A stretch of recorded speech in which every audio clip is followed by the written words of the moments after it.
Hello and welcome to an exciting episode of the Star Trek Discovery podcast. I'm Brian. And I'm Ruthie. And this afternoon, I never know what to say when it's not tonight. Anyway, we are This afternoon works. We are finally here to discuss our Discovery post-season 2 roundtable. Let's just take a minute to introduce who's joining us, and we've actually got an all new lineup. Other than Ruthie. So I'm going to go from my left to right, and go clockwise. LT, you are first. Hi, my name's Lawrence Todd. I'm a fairly new follower of the podcast. I'm an old Star Trek fan and a big fan of Discovery, and just excited to be here. And you've been a frequent contributor to our podcast, and thank you and you've said some nice things about us, so I appreciate that. And it's good to have you. And if you don't recognize Lawrence's moniker, he is, of course, LT from NC. That's me. All right. And you may know our next panelist, but James, I'll throw it to you. Hi, James, the Augmented Sailor. I am the Augmented Sailor because I got one leg. Looking at my cam here, I've got a very shiny head, too. I am very excited to be here. Excellent. And also, you've been helping out with the podcast, especially with the show notes, which are always a chore to collect on Fridays. So I appreciate all your help. And then our last panelist needs no introduction to you. He's practically a third member of this podcast, Fred from the Netherlands. Hello, everybody. This is Fred from the Netherlands. 6 hours later than the rest, or 7 even. Very much enjoying this possibility with all these bold guys. Fortunately, Ruthie has hair, so... Yes. I think boldness has something to do with Star Trek, but I don't know how that's connected. I think we were not allowed to talk about Picard tonight. Oh, sorry, Brian. Naughty. It does seem like if we were talking about Picard that there would be a correlation there, but and of course Ruthie probably has the hair of Picard in the flashback from Tapestry. Remember when he got stabbed in the heart? So, or when they made him wear the hairpiece before they actually started shooting. Oh, I've never seen a picture of that, That's but a there must be one that travesty. exists. I think There are a few. Yeah, I think they showed it on what was it? Conflict on the Bridge or Chaos on the Bridge? Chaos on the Bridge. Thank you. Cool. All right, so we are here to discuss season 2 of Star Trek Discovery. So everyone who's participating knows kind of the parameters of our discussion, and I just wanted to explain these to the listeners because I have a feeling people would start listening to this and, why aren't you talking about Picard? Why aren't you talking about Discovery why aren't you talking about the Deep Space Nine documentary or the animated series or Section 31 show or whatever? Reason being is that we are going to focus just on season 2. And well, of course we can talk a little bit about, how it compares to season 1 and season 3, but we just want to talk about Discovery tonight. I want to start it off with favorite things, your favorite things as far as Star Trek Discovery. How we'll do this is each of you give your favorite thing, and then we'll do another round and maybe another round. but we'll just go around the horn a couple of times. So we're going to start with LT. What about you? What's your favorite or one of your favorite things as far as season 2 of Discovery? I think one of my favorite things this season has been the effects, because, in the past, we've seen a certain standard of effect because that was not a real big budget item. But, we got to see, and I've said it before, we got to see things on the screen that I had seen in my imagination. So you got to see the ship maneuvering, and you got to see it, turning, and not just the same left to right across the screen kind of shots that we've gotten used to. The updates to things like panels and displays on the bridge, because now in the 60s, you look at the way that they had things set up when Discovery, we've got touch screens, we've got configurable displays. They did a good job of leveraging today's technology in a future tense. Just the overall look of things, the fact that with all the things we'll get to about parts that were not maybe executed flawlessly, it looks better. It looks like a movie quality show when you're watching things. I agree. Yeah, I agree too. I want to say too, it was really ambitious of them to even attempt something like that, because they were just launching the streaming service, making this their flagship on the streaming service. So it was a huge gamble spending that money on effects like that, and even going over budget on some episodes. Yeah, which had some repercussions. I don't know if Berg and Harberts would have made the same decisions if they could do it all over again. But of course, they had other issues going on behind the scenes that probably led more to them being let go. But I would over agree. budget can be a big one for sure. And I would definitely give them props for second season.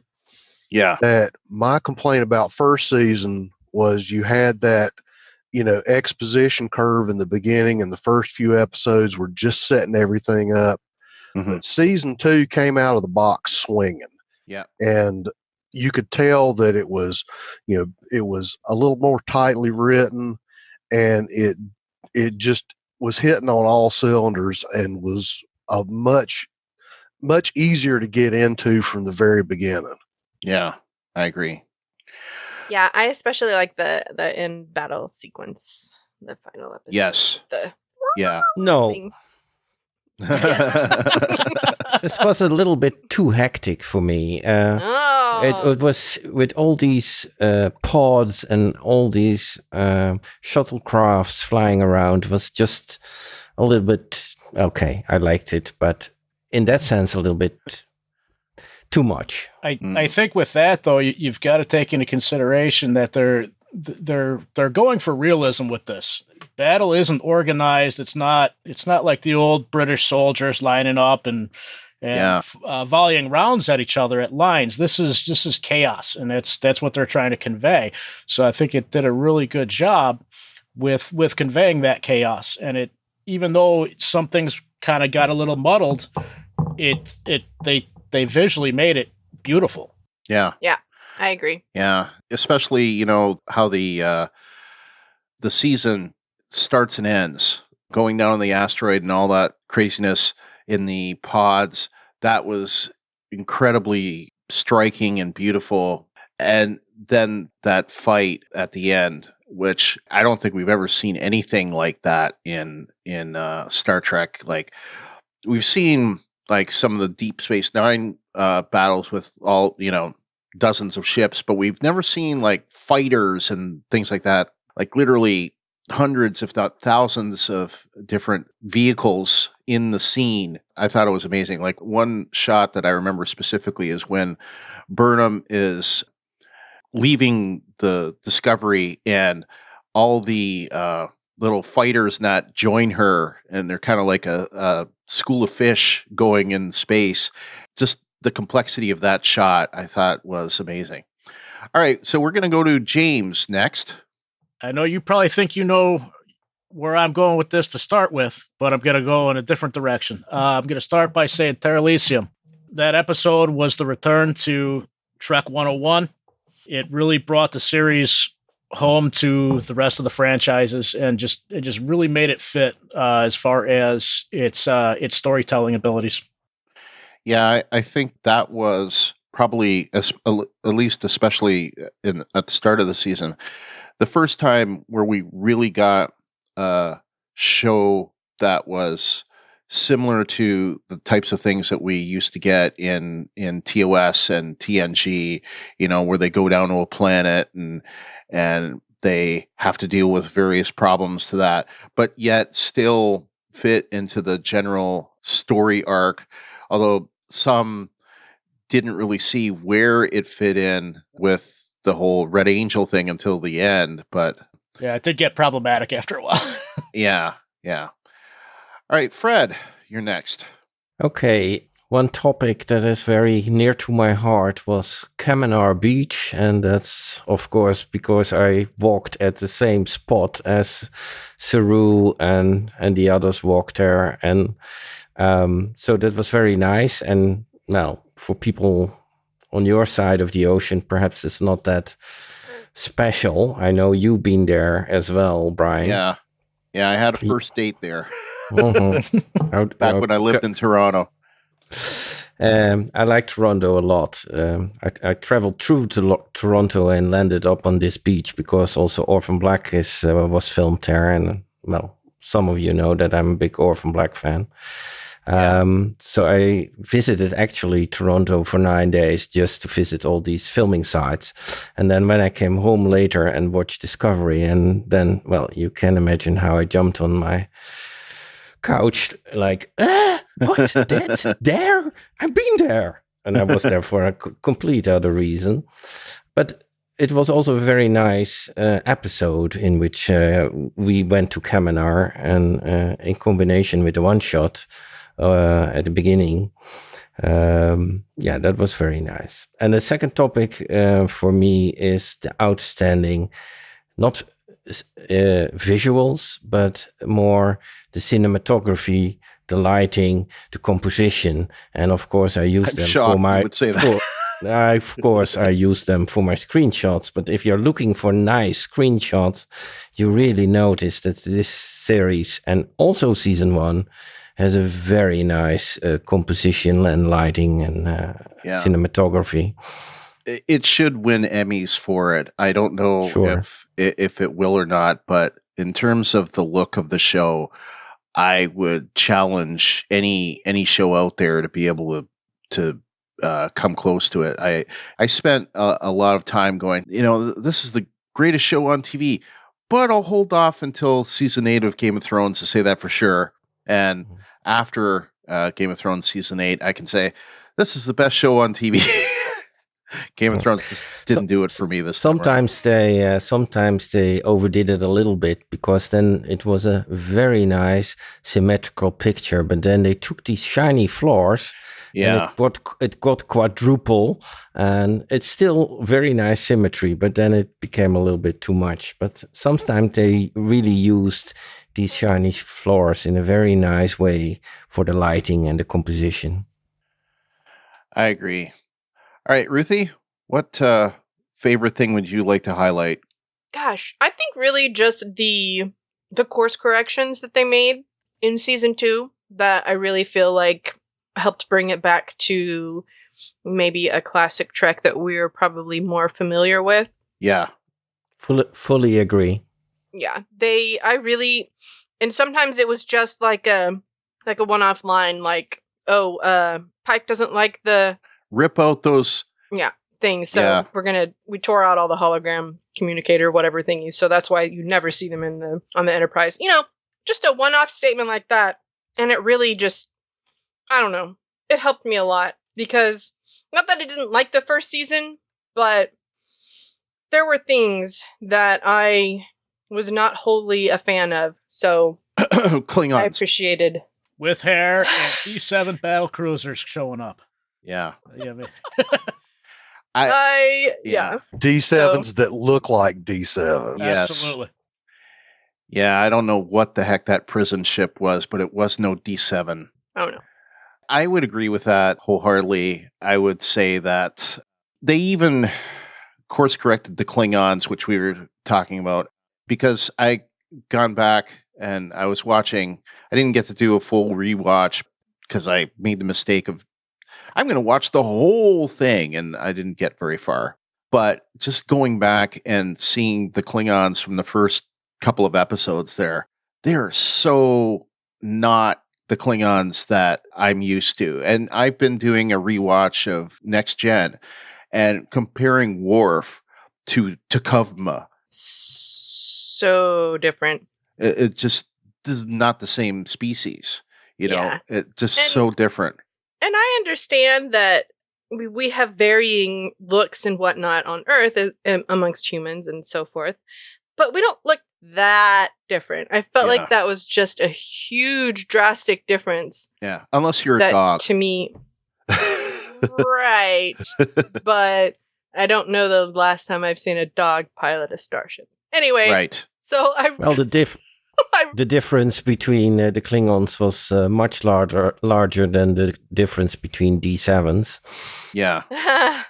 And actually, I want to talk about something else in the sense of very nice things. And you were just talking about the D7s, not completely D7s. But if you look at how they reconstructed in a new jacket the Enterprise, I think it's done very, very nicely and very well, and with a lot of respect and blink to the 1960s Enterprise.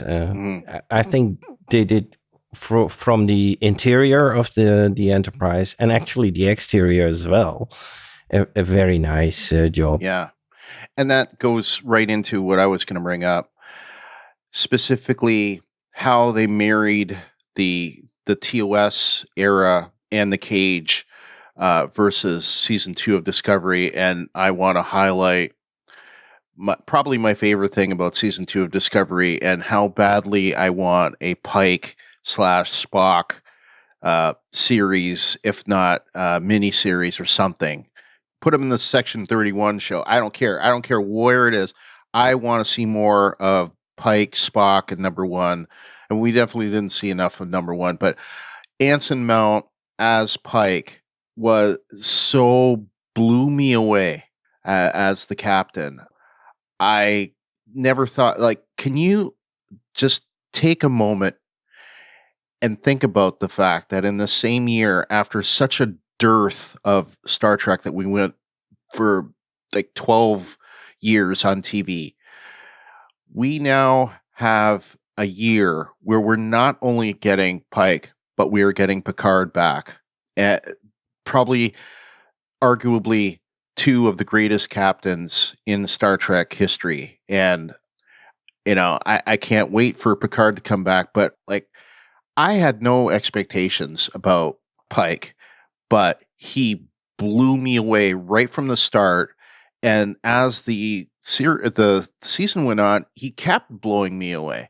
Like the episode, If Memory Serves, when we get that meeting with Vina and the tie-in at the beginning of it to the Cage, and then Through the Valley of Shadows, episode 12. This is a character who already knows what his fate is. And some can argue about that. I got into a discussion about his fate and how Star Trek doesn't use fate and, all that stuff. We don't understand time crystals. And we'll get into, I'm sure we'll mention time crystals at some point in this roundtable. But assuming they work the way that they've defined, the fact that he went through that horrible accident and he knew what it meant and what his fate is, that just blew me away. And his portrayal there, how he sold that, was just amazing. So I would say Pike, and specifically Anson Mount's performance, I would say is my favorite thing from season 2. Let's go around. That was going to be my favorite, my second favorite thing. Yeah. That's what I was going to say. All right. Let's go around the horn again. And this time I'm going to start with James. All right. So for my second round draft pick, we've got Jet Reno. Which is what I figured you were going to say first round. Yep. Just a completely phenomenal character. I wish we could have seen more of her. The levity that she brought to the show was amazing. Something that we really never saw in Star Trek before, and I think it was because they were allowed to kind of lighten up their filters a bit. Because I could have seen her being like the female version of like a filterless Miles O'Brien, and it reminded me so much of an actual naval engineer. We're smartasses, and we've always got something to say, and it was just an amazing portrayal, and I want her to be Chang next season. Yes, Chang. Yes, I figured that's how you said it, but chief engineer, it is really annoying that Discovery has not defined who its chief engineer is, as well as chief medical officer, and I hope that in the 32nd century, they will finally address it. It took many years. All right. And the captain. I mean, they need to pick a captain. Yes, they need to pick a captain. All right, Fred, you're next. I liked Poe a lot, and I was not expecting to see her back from the one-shots they did between season 1 and 2. And she came back, and I liked her acting, but I also liked what the visual effects did with her eyes. It was so striking. So that's one of the figures I liked a lot. And in contrast to that, but perhaps we will come to that, what we didn't like. But okay, I saved that. Mm-hmm. Well, we are. Yeah, I think that was a big surprise because I didn't really have great expectations from the first short trek, but she fit in there like a glove when she finally came back. Yeah, and the short treks did. It was said they will tie into the series, and some people were very skeptic about that, and it did. Mm. All right, LT, you're next. All right, and just to throw something that James said, I think that Jet Reno delivered some of the lines that Scotty would have if you'd have had Scotty in a cable rated show. And I'm 100% on board with him, with generally the engineers, the people who are not on the bridge, but the people that make the ship go are the ones that I'd like to see a little bit more of. Now, for me, for my second round, I love the way that they actually played more of the crew members. Now, people have said, Brian and I have both heard them on other podcasts saying, well, we didn't get enough character development. And I would still argue if you look at previous series before DS9, that the character development you got for the bridge crew was still going to be episodically and in snippets.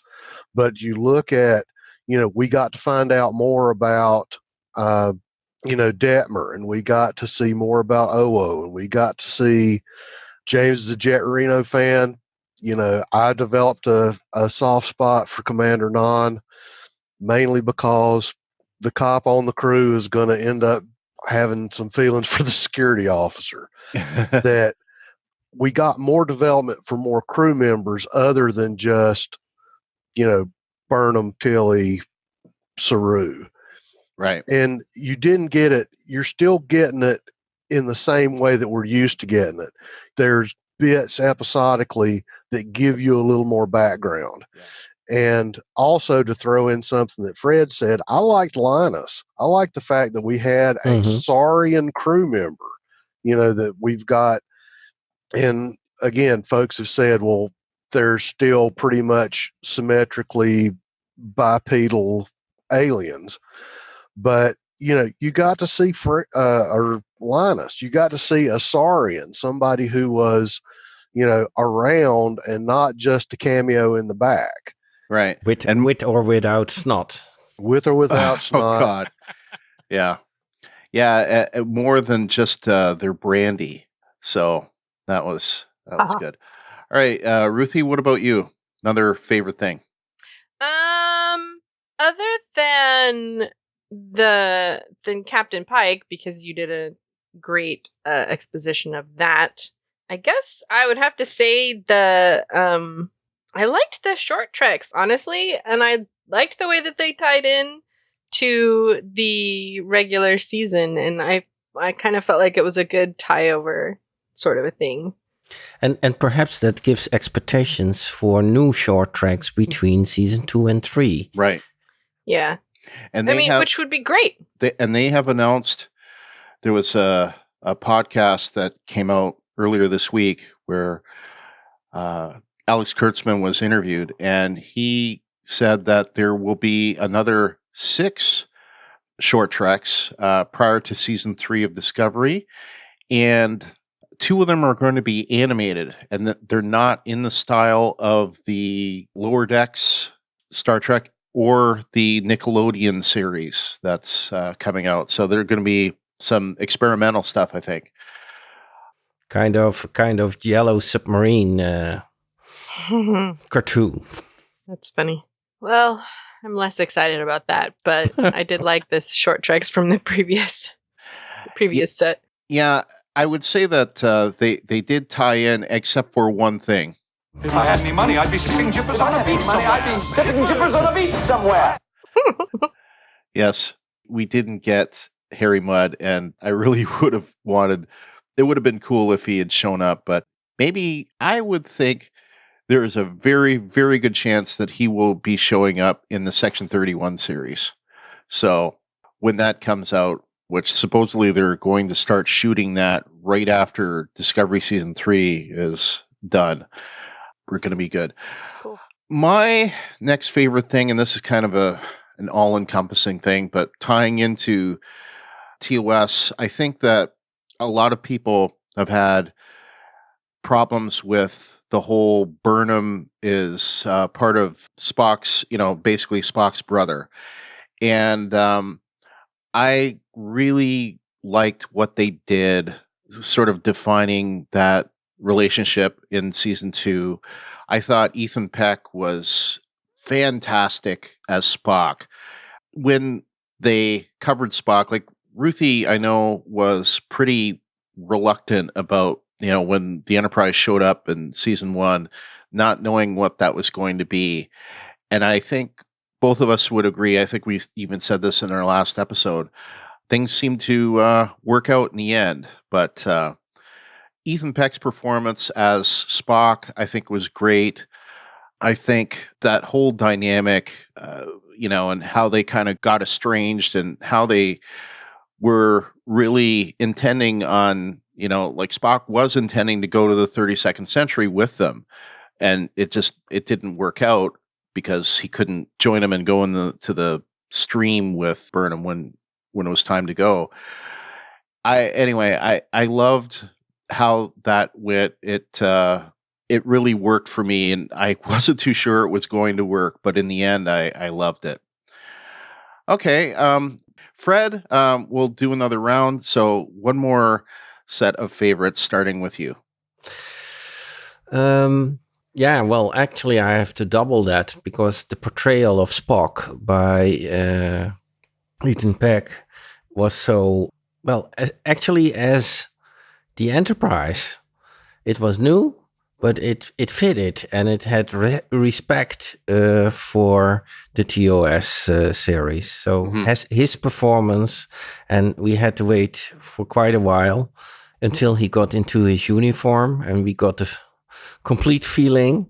But that's one of the things I liked a lot. Yes, I think I would agree with all of that. Like, his role was great. I think he kept the beard a little too long, but other than that, I think that how they tied in the look, I love the Enterprise bridge and how that looked. That really worked for me, other than the fact that it was a little too shiny, but otherwise, I loved it, and it made me realize that essentially, yes, they told 2266 in 1966 with the 1966 materials, but now it's 2019, and they need to move things forward. Like you guys said, we have touch screens, and we have these phones that do incredible things. They have to advance the technology forward, because if they want Star Trek to continue, no pun intended. That was for Star Trek Continues, of course. If you want Star Trek to continue, the look needs to update, so that, because otherwise, when kids, when our children and our grandchildren, when they see Star Trek, they are going to expect a Star Trek that looks like an advancement of their present, not the present of 1966, So to me, it makes total sense. I know there are a lot of people, and I'll just say, you can turn your microphones on, because I think this will get a reaction. But there are a lot of fans that are pretty butthurt over that and can't seem to get over that. Oh, man. So, and like the hater channels and all of that stuff, some people can't seem to get past that, but they have to realize that Star Trek is not just for them. The way that Star Trek is being made is for us as a whole, and it has to advance. And if it doesn't advance, and it doesn't, look modern, it's not going to work for people. You're on the money, Brian, and I'm going to go there. Go there. That as an old, and again, being old enough that I saw Star Wars when it first came out, that a lot of the old fans, people of my generation, were complaining that the newest movies were, they're not for us, that we had to see things that the old fans were not really happy about. But we have to realize that it's not for us. It's for the people that are like my daughter's age and my son's age, that we've got to engage the, 16, 17, 18, the next generation of sci-fi geeks out there, and make Star Trek relevant to them. Because right now, if you throw a teenager into TOS, they're gonna look at it like you've said several times, it's dated. Like you're trying to torture them. It's kind of kitschy. Yeah. And it's important that we don't forget the places we've been, but we still have to realize it's 2019. Yes. We have better CGI, and we have better graphics, and we have, more things that we can do with it. Because if we don't make it relative, we're going to end up it's going to be like watching, Bonanza. Yeah. And here's the thing too, is when you look at the designs, especially like the Enterprise, as soon as I saw it, the interior shots, I literally bawled, because it was beautiful. It was like seeing an old friend again, because it was the Enterprise. Yes. It had so much similar that there was really nothing to complain about. It kept all the feel that it had from the 60s, but just done in a more modern way, and it made sense. Yes, it did. Agreed. Yeah, I totally agree with that. I think we'll go to LT next. Everybody's already gone there, and I've got to say it. Absolutely loved Anson Mount as Pike. Mm-hmm. Just the fact that we got, and critics have said, well, he's too shiny, too perfect, too good. Well, why can't we have a super good captain rather than somebody who's not going to have all these, sidebar angst, doubt, whatever? I agree. That, Anson Mount just absolutely killed it in that role. He did. And, Ethan Peck gave us as much of an updated Spock and I think stayed true to what we expected of the character. Yes. And like James said, I loved the Enterprise. I loved what they did with the sets. And yes, the bridge was shiny, but it was 10 years newer than the one we saw in TOS. So, yeah, when it's new, it can be a little shiny. Yeah. I think the Pike that Anson Mount portrayed was super good and not being super good, in the sense of that you saw that this captain sometimes doubted what to do, quite different than Kirk, and people made remarks and advised him and even listened to it, and that made him a much more nice, actually, people captain than just an authority like Kirk or, well, Picard is in another way different. Yes. Yeah, and look at the thing about Kirk, though. Kirk was a extremely good officer. He was promoted, and James understands when I'm getting ready to go here. There are lots of guys you meet in the service that will meet their promotion standards and get promoted as soon as they're eligible to be promoted because they're good.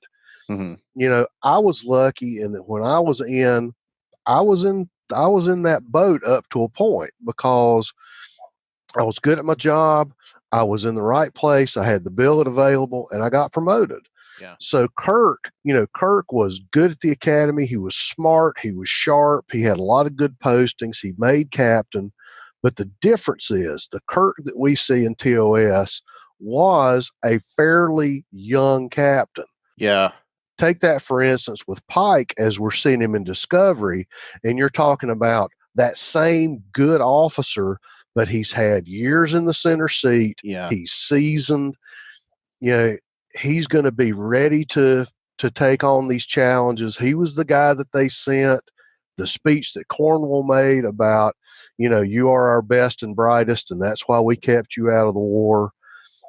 But the Pike that we got was the hotshot captain who's been in the chair, who's experienced stuff, who's been out there on the edge, and he is the experienced hot dog good captain. And that is the difference for me.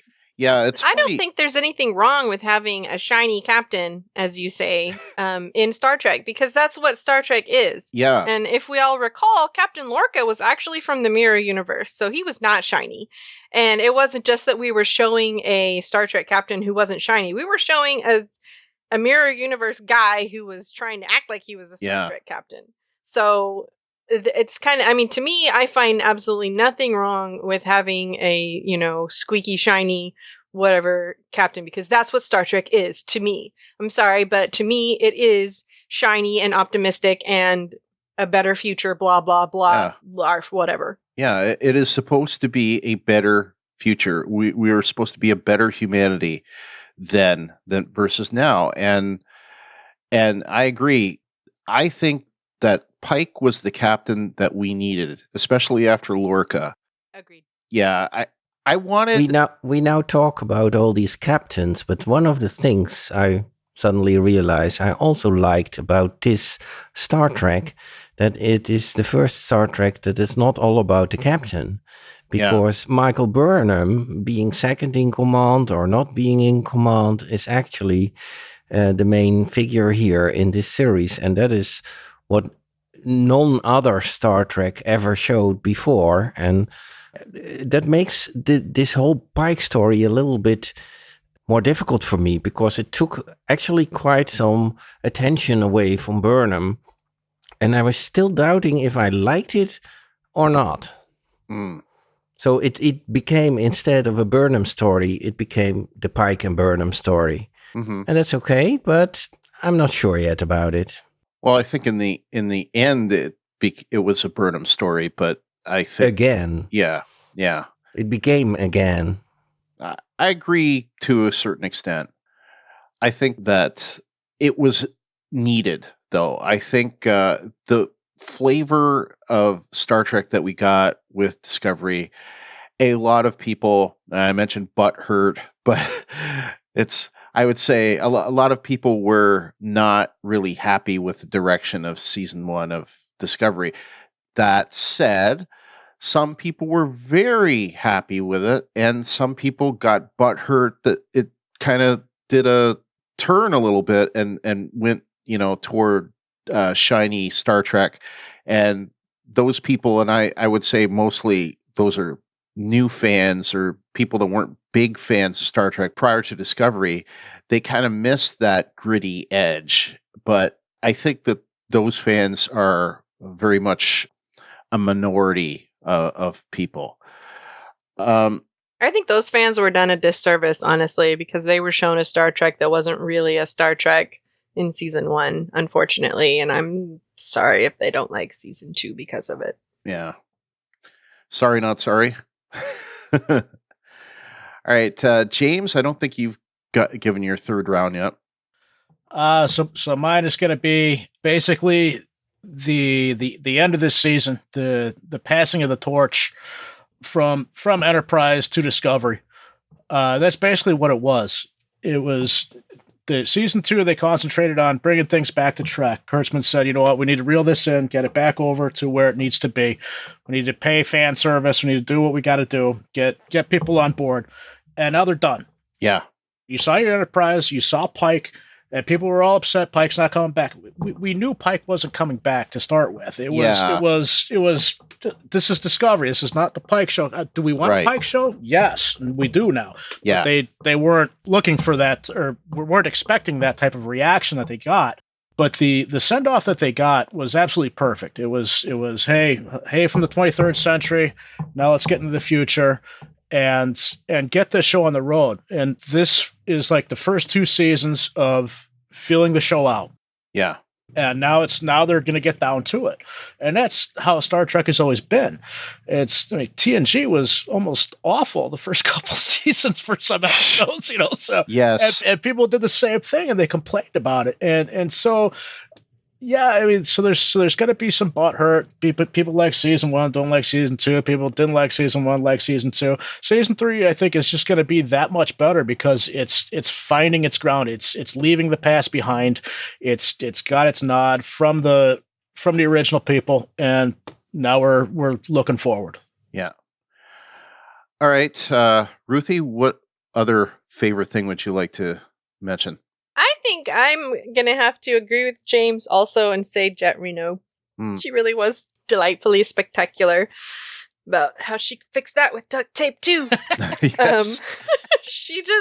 I agree also with his assessment of we actually need an assigned, like a Cheng. Yeah. And again, chief medical officer. I feel like they sort of, when they had season 1, they kind of, I guess someone still had it in their mind that they were going to do this lower decks Star Trek thing. And so they wanted to make that guy not be the chief medical officer, whatever his name is, the guy. Culber. Oh, Culber. Yes. Thank you. Thank you, guys. They were going to make him not be the chief medical officer because we're going to have a lower decks thing. Burnham is not going to be an officer anymore. She's going to be whatever, because we're having this lower decks thing. And the problem with that is now we don't know who are in these roles. So we have these defined roles that we're sort of expecting, and we're kind of, now we don't know. It kind of feels like maybe our ship is a little adrift because we don't really know who the people is that we are supposed to look up to. And honestly, I'm not quite sure how a lower decks thing would work, honestly, because the exciting stuff happens with the not lower decks people. But anyway, I agree that Jet Reno was spectacular. I really want Tig to be able to come back. I don't know if she will, but I will be okay with not seeing her every week if they do like they did in the second to last episodes or whatever, wherever she was, where it kind of, even though you didn't see her every time, she was clearly there the whole time. Yeah. You could tell that she was there the whole time, the way that she was interacting with the crew and whatnot. But I really want her to be there. Yeah. She was great. I want them to, come out with a news report that she will officially be part of season 3. Like, I imagine if Discovery is at San Diego Comic-Con, which I fully expect them to be. We haven't heard one way or the other because usually they don't announce those things until like maybe a week or two before.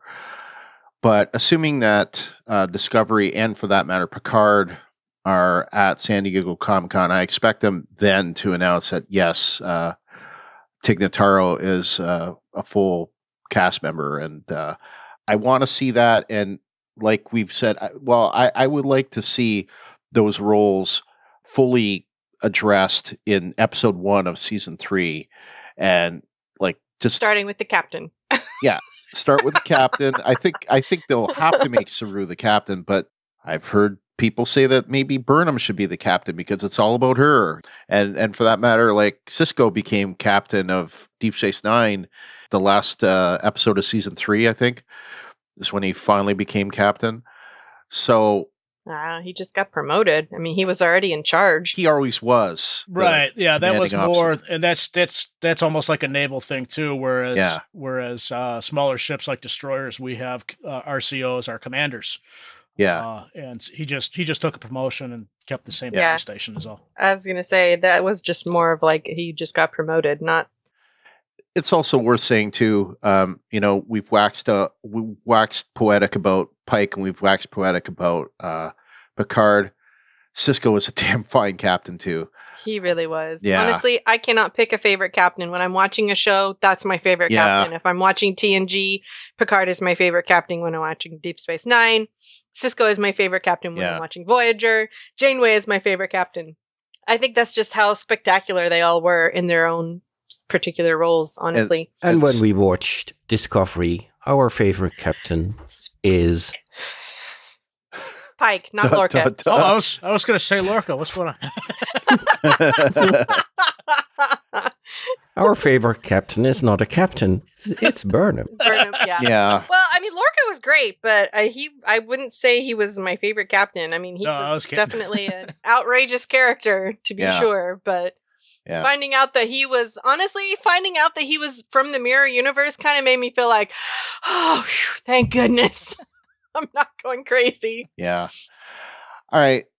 She hasn't been mentioned too much yet, but I want to single out the portrayal of Burnham by Sonequa Martin Green in this season. I think a lot of, and I'm going to mention this word again, a lot of butthurt fans of Star Trek had issues with Burnham, saying that the character was too wooden, had no feelings, blah, blah, blah, blah, blah, in season 1, which, she was raised by Vulcans. What do you expect?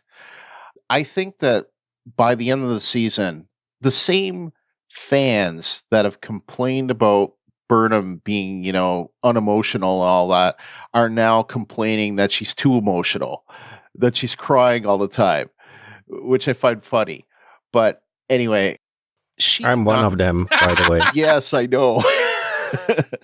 But I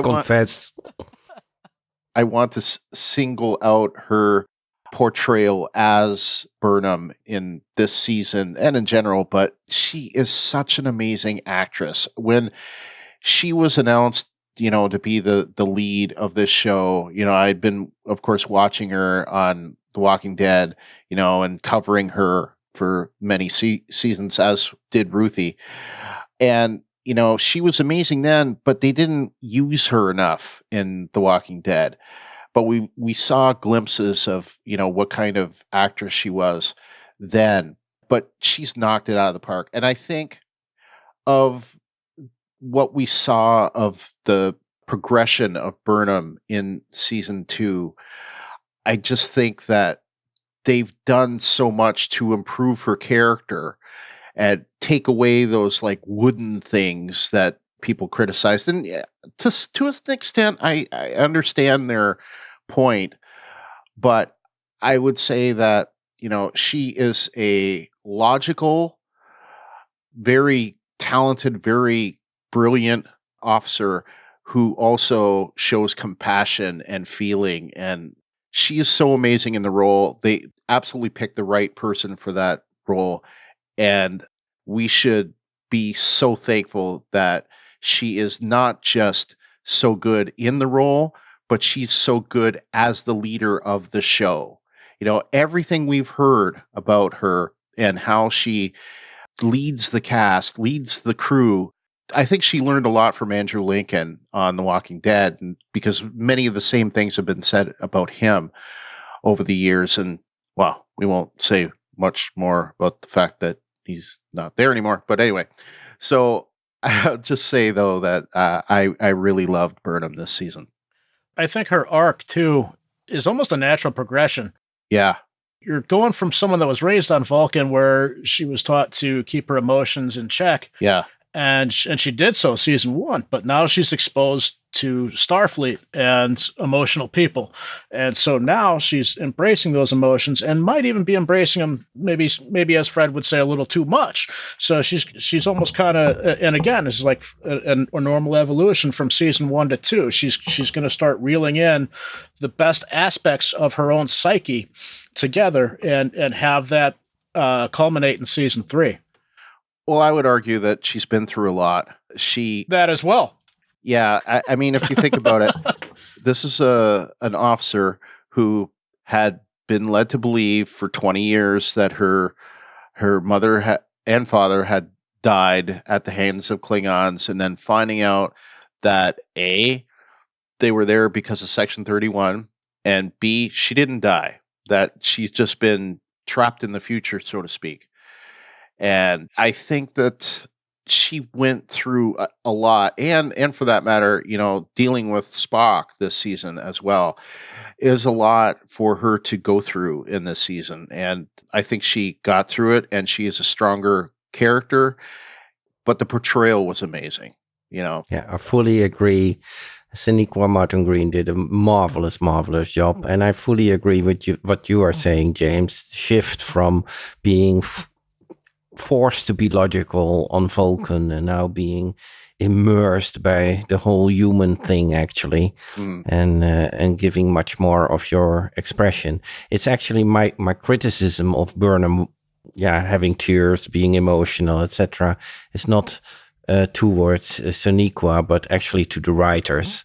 So that, okay, she encounters a lot of problems and difficult situations and emotional situations, and then she cries, and she plays this marvelously. Yeah. But then if we get the same kind of scene 5 minutes later in the episode, and then 10 minutes later I think, oh, now she's crying again, that's my too much.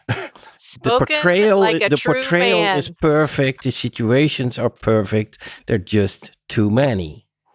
Spoken like a man. Okay. There's nothing wrong with tears. I sit dude. there. There is nothing wrong with tears. Now, too many tears. I sit there. You know, I'm sitting there every damn episode crying. So yes. So don't be put that on me. I admit it. I've cried a couple times too. So. Yeah. I'm just giving you a hard time, Fred. # Brian is not a man. No, hey, there is nothing wrong with tears, okay? Yeah. Too many will give a flood. Spoken by someone who constantly says that she never cries. That's true. I don't cry.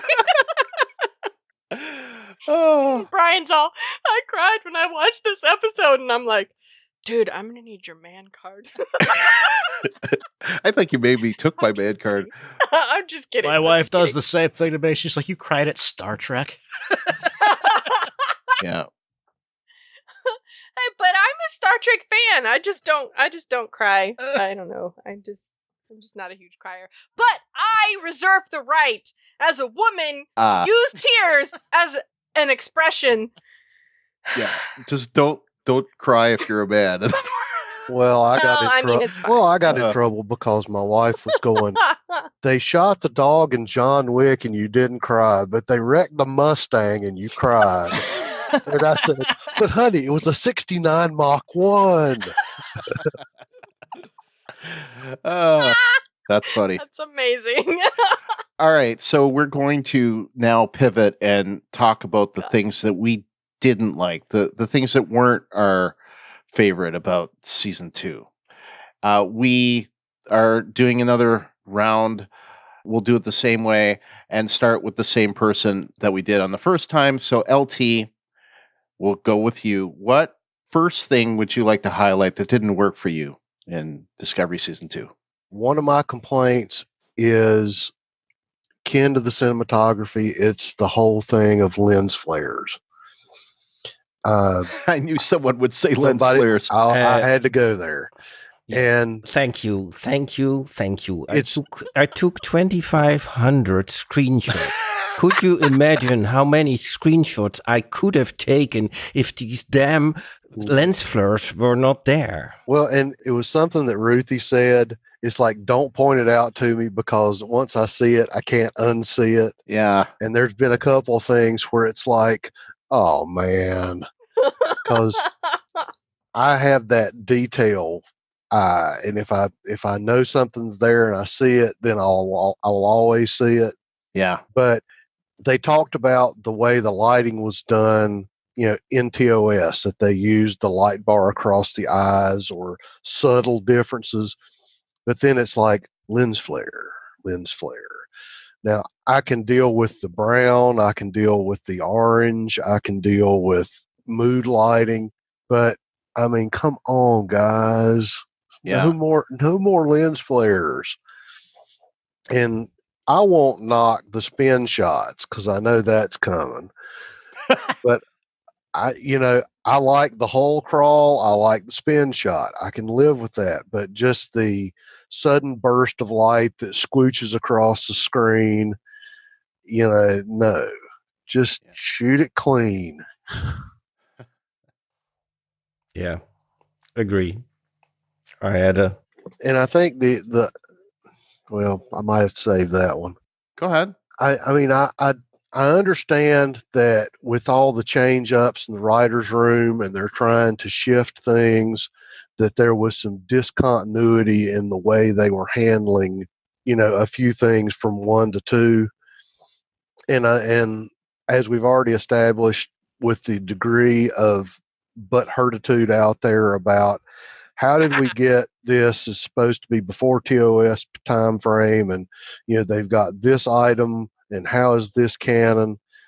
And I forgot who I ganked it from, but the phrase, the lack of seeing something in canon does not immediately make it against canon.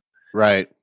But the way that they tied everything up, they explained everything that was a complaint from season 1. It's like, and I'm not complaining about now that Klingons have hair and they changed the uniforms and they got rid of as much of the bad teeth as they could. And, they explained about the holoprojectors, and they went really overboard in trying to tidy up all those loose ends. And I'll admit, I hate loose ends. Yeah. But some of them, it was just a little too obvious that they were really working hard to address somebody's tick list of, these are the things from season 1 that people didn't like. I would say, especially in the finale, like in the last act of the finale, that all that stuff that they swept under the rug, we will not talk about Burnham. Why? What did she do that made her undiscussable? I didn't really find anything. Her bunk bed with Sybok. It was like I said, it was like way too many people know about this. I mean, somebody's got to die, because people are going to be talking. Plus, the Klingons know about it too, so they're not supposed to talk about it either. Right. But then you could also suggest that I've never said this on the podcast, but I've thought about it once or twice, that you could argue that the Klingons are like a puppet government, that are kind of being led by the Federation, thanks to Section 31, that you could argue that. I'm not going to, but you could. Yeah, I think I know why they did it, and I liked it. I'm talking specifically the finale here, but especially the part about you don't need to discuss Burnham. I didn't understand why that was a thing. That was just for the butthurt fans. It had nothing to do with the actual story to me. It had everything to do with just trying to satisfy the fans that, nobody ever talks about Burnham. It's like, hello, Spock never talked about Sarek until Sarek showed up on the Enterprise. Spock never talked about Cybok until Star Trek V. And for that matter, you could argue maybe you should have never talked about Cybok, but I would definitely say that I liked how they wrapped it up, but maybe they shouldn't have wrapped it up so tightly.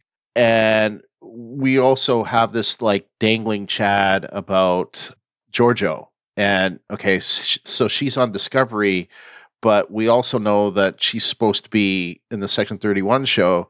So I guess that means that she's going to come back to 2258 at some point. We still don't know what happened with the last signal. No, we don't.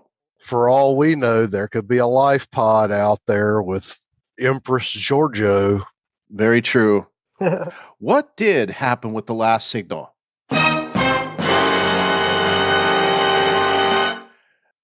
The sound effect was moving, so I didn't hit it straight. So that's why yeah. So that's funny. All right, so let's go to you, James. What didn't work for you in season 2? I'm gonna have a little duality here, and that was Terralisium. It was interesting. While the story in the episode itself brought us back to traditional Trek storytelling, it never fit for me as a plot point as far as Burnham's mother being able to bring it into the future. I mean, we saw Discovery go into the future, but Discovery has propulsion. And there was never any explanation about how the Red Angel suit could accommodate taking a chunk of land, transporting it into the future, into somewhere else in the galaxy, and supplanting it there. That's a very good point. Yeah, it wasn't really explained how the heck Dr. Burnham was able to transport all those people, because the only thing that we see her be able to do is travel in time via the suit. But it seems like she was able to somehow bring them. Obviously, she didn't make them travel in time, but she was able to transport them to Terralisium, which was 51,000 light years away. So what the heck, Yeah, I would agree with that point. Yeah, it's like like I said, Discovery at least had propulsion to follow in the wake of the wormhole, but Terralisium is a stationary, grounded object, so it never really made sense to me. Yeah, Fred, what about you? Other than lens flares, prosthetics. Prosthetics. Okay, I think the prosthetics of the Klingons were awful. In the sense of not the head and how they did the eyes, but especially the prosthetics around the mouth, which made some of them just speaking awful and almost not understandable. And that's not just because I'm a foreigner and not a native speaker, but I think Mary Chivo is doing her role as L'Rell fantastically, but it always distracts me when she's talking, and that's just such a shame of this actress. Okay, going on prosthetics, I didn't like that Saru took off his shirt. But not for the obvious reason, but for the reason of the prosthetics of his chest, of his torso. I always have a little difficulty with his face, but I can come over this. And this was just too much, and it looked too artificial. Yeah, I would agree with that, actually. It looked rubber to me. Exactly. It did not look like actual skin. It looked like some kind of rubberized or silicone. I thought the same thing about his mouth at times, where he'd be speaking, but the lower jaw was barely moving. Yeah, but at least he was understandable, whereas Mary Chivo sometimes is, Do you think that the Klingons speaking were improved from last season, though? I think they did a little bit. I think they did Maybe. a little bit. Actually, it was a little different, but not better. I'd love to see Mary Chieffo in what we consider a traditional Klingon prosthetic. TNG era. Yeah. Or half Klingon like B'Elanna. Because that's something I'd said, that she's delivering the lines with all that force, but you have that unmoving thing on her cheeks and on her jaw, and they just. How do we know that's not how Klingons talk? We don't. But I think 24 houses. I take your point though. Sometimes when you have too much on the face, it takes away from the actors and actresses' ability to be as expressive as they could be. And I think that is the problem that you have a lot of times when you're creating an alien, and sometimes they go in the wrong direction, I think, of doing like CGI, which really is like this, like it's like an uncanny valley thing for me, because I can tell it's not real. I'm like, just my brain is like, no, practical is always better, but don't do so much practical that I can't make my face move, Yeah. I think that's why Doug Bradley gets so coveted for his skill. Jones? I'm thinking Pinhead now. But Doug Jones is so coveted with that is because he's able to wear the heavy prosthetics and still emote very well. Yeah. Well, he's made his living emoting in stuff. I mean, look at him in Hellboy. Mm-hmm. Yeah, admittedly, I know where you're going, Fred. I do agree with you. I think that the Klingons are improved, but they're not there. And again, I have to blame Brian Fuller again. And this is, I'll mention, back when I was trying to sell stories to Star Trek, I did pitch to Brian Fuller, I think 2 or 3 times.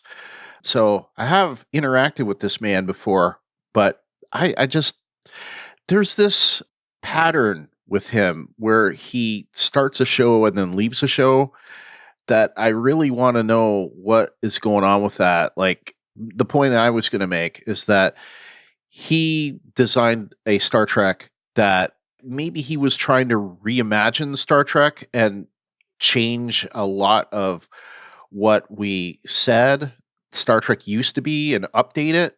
That's kind of what he did, but he didn't go far enough, or that he, like, I don't know.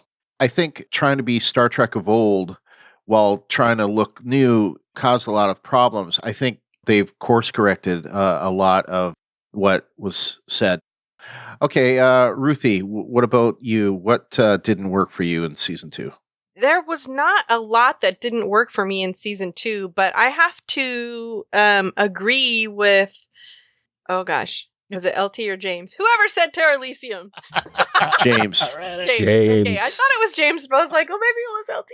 Yeah, James, I have to agree. I feel like they were kind of going somewhere with that, but somewhere along the line, they sort of veered and forgot that they zigged and then they zagged or something. And it was kind of like...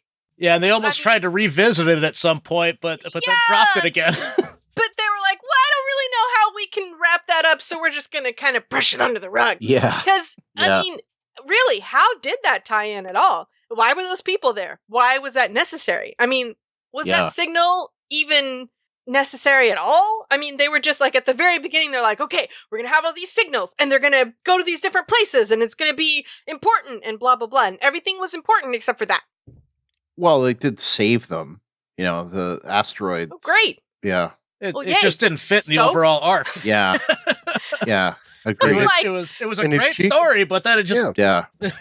If she could take the suit and bear hug a church and move it however many light years, why couldn't they have just taken the suit, grabbed the server rack out of Discovery, and taken it away? Yeah. There was no...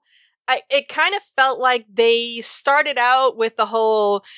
we're going to have these signals, and the signals are going to be the overarching tying it all together thing, but then we're going to do an episode of the week thing, like the way that they used to do. And that's kind of how it feels like they were thinking about they were going to do that in the very beginning of the season.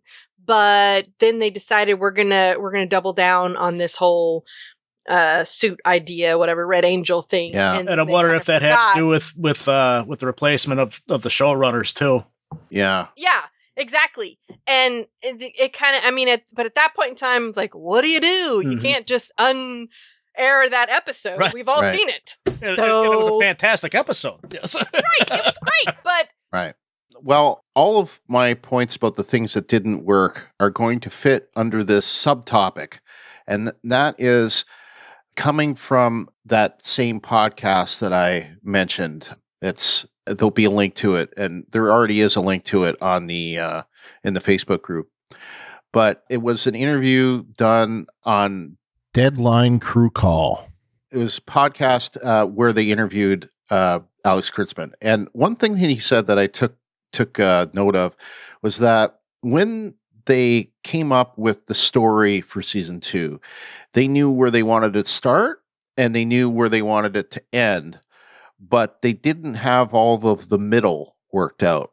And I think this explains a lot of the problems that I've got in looking at, and I mentioned this in the last episode we released, how stepping away a little bit from the show, I think, has been good for me, because now I can look at it a little dispassionately and see the things that what I would have done as a showrunner of Discovery. Season 4, by the way, I am going to be the showrunner for Discovery Season 4. So, no, I'm not.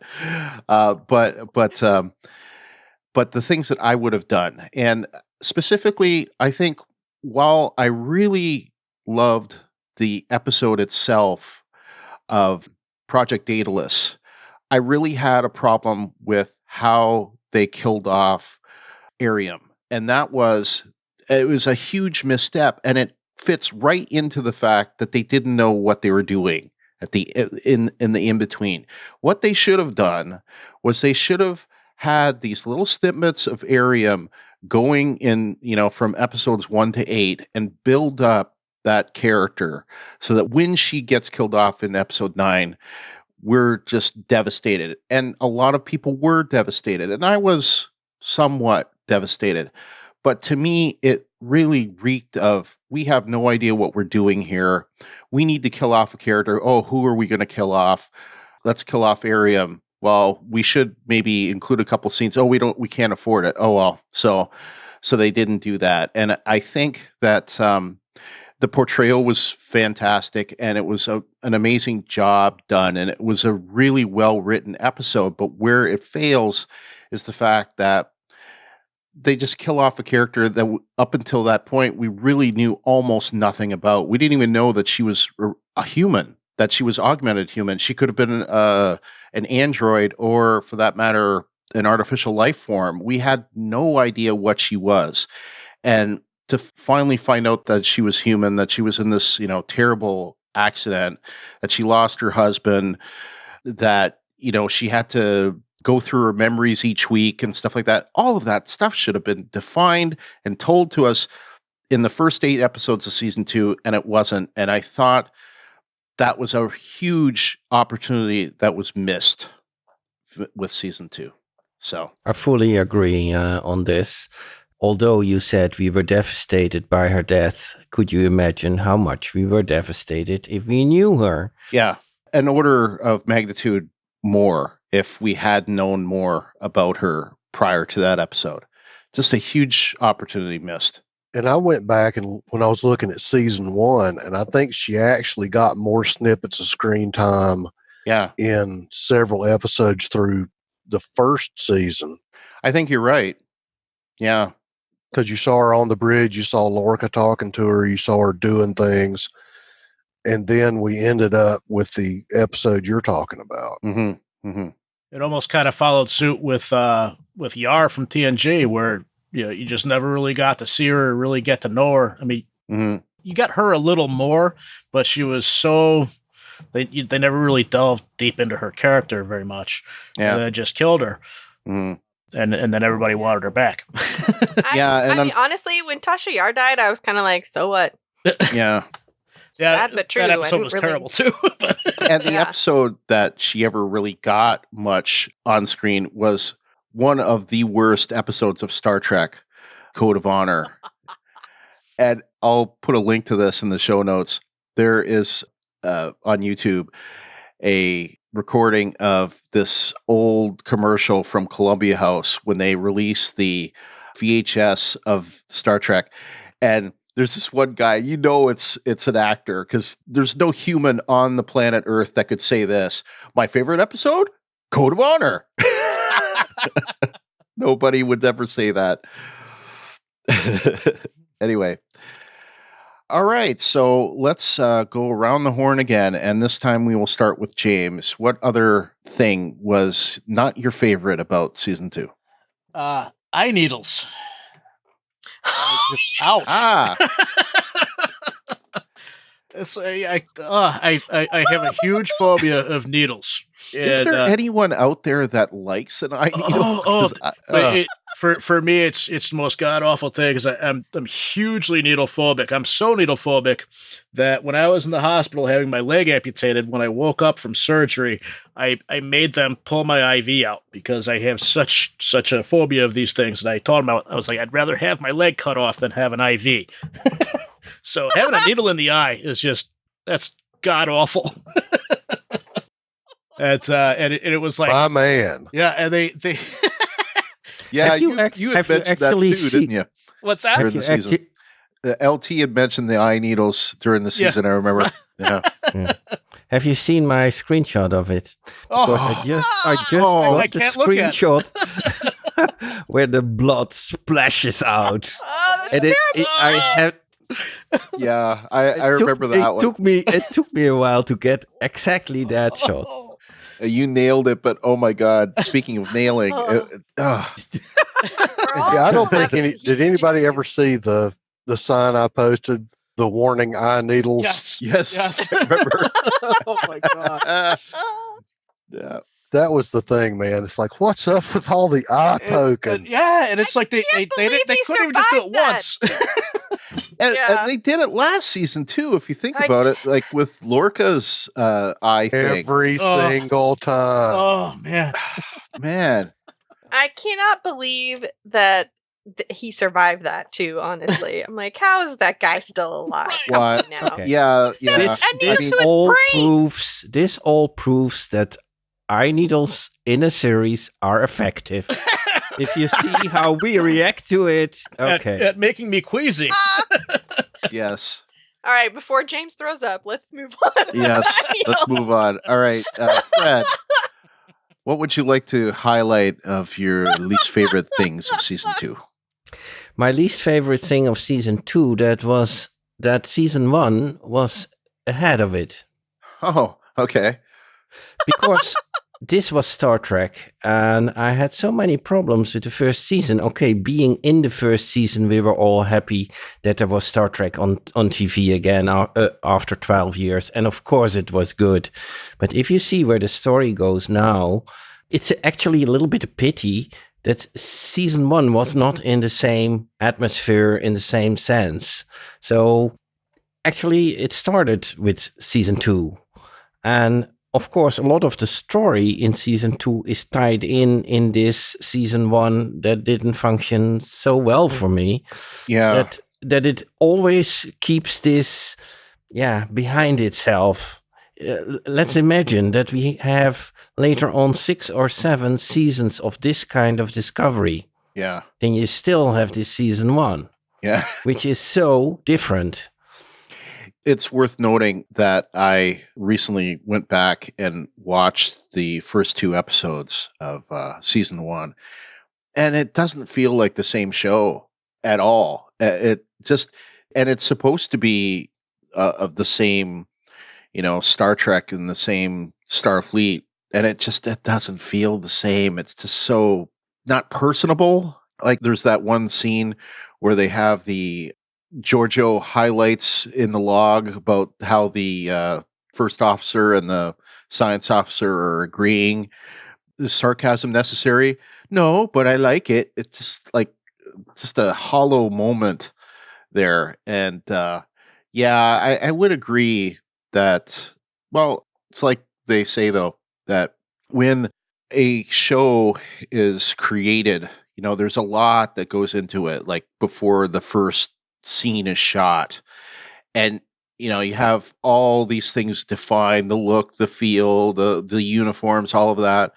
And once those decisions are made, there's only so much that can be done.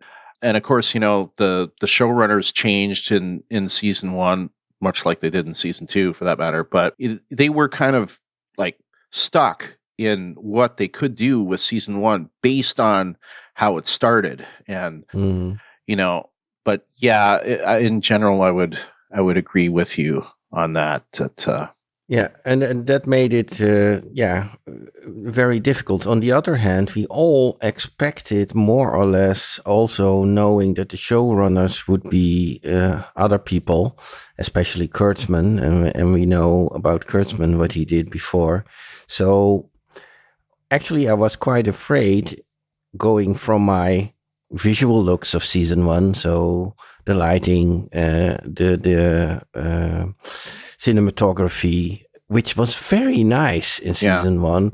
And I was very much afraid that if they would change the series and make it more our Star Trek, let's say, that they would lose this cinematography, but they didn't. No. So that is at least constant between the between the two seasons.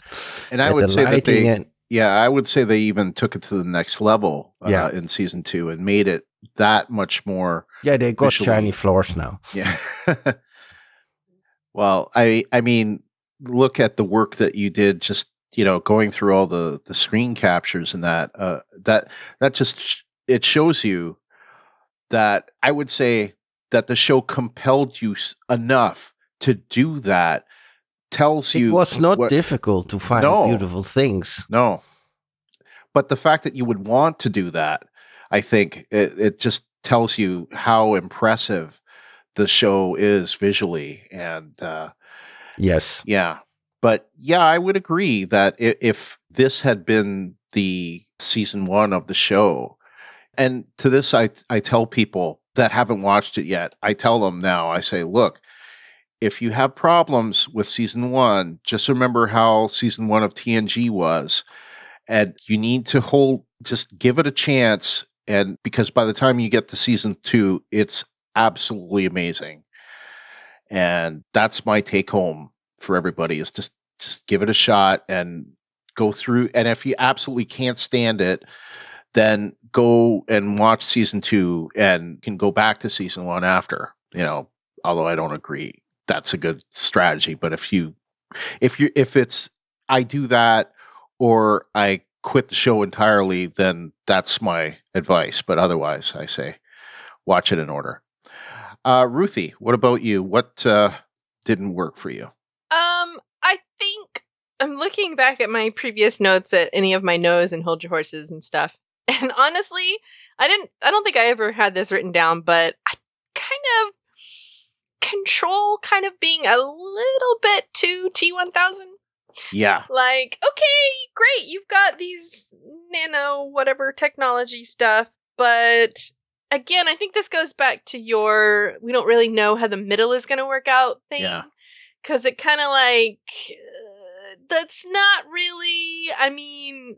And of course, it fueled the whole argument for, is this Borg? Is this Borg? Is this Borg? Yeah. Is this Borg? And I still see that, and I'm just like, oh my God. No. Every time I go on Facebook, is this Borg? No. See, a couple discussions ago. Yeah. And the only thing you need is a magnetic floor, and you just finish. It's just over. Right. But, and I mean, yeah, it kind of like, okay, so Stargate had the replicators thing, and they kind of had their blocks that built and all that kind of stuff. And I'm sure, again, obviously Terminator had the liquid metal T-1000 thing. Not every sci-fi has to have some kind of metal manipulation, whatever doohickey thingy. I don't know. It kind of seemed a little, again, like you were saying, a little bit like, we don't really know how this is going to work or operate. I mean, at the time, it kind of seemed a little believable, but then how are they going to beat this? Is kind of what I was thinking when I'm watching it. Like, let's not make something too huge that our heroes can't defeat it, because then when they do defeat it, it seems a little convenient. Yeah, So I would agree. LT, I didn't go to you yet, did I? No. And it's your turn. And I was getting ready to get the shield ready because I'm going to throw mine out here. The problem I had with this, with season 2, was the way that they sort of wrote Tilly as Cosmo Kramer at times. Oh yeah. Just, I love her character, but I keep thinking, if this was a real ship with a real crew and a real roster, and you had some ensign that was constantly being that spastic, yeah, somebody would have a chat with her. Yeah. And I know that I've said it to him several times, but James hopefully will agree with me that there's got to be like a chief of the boat.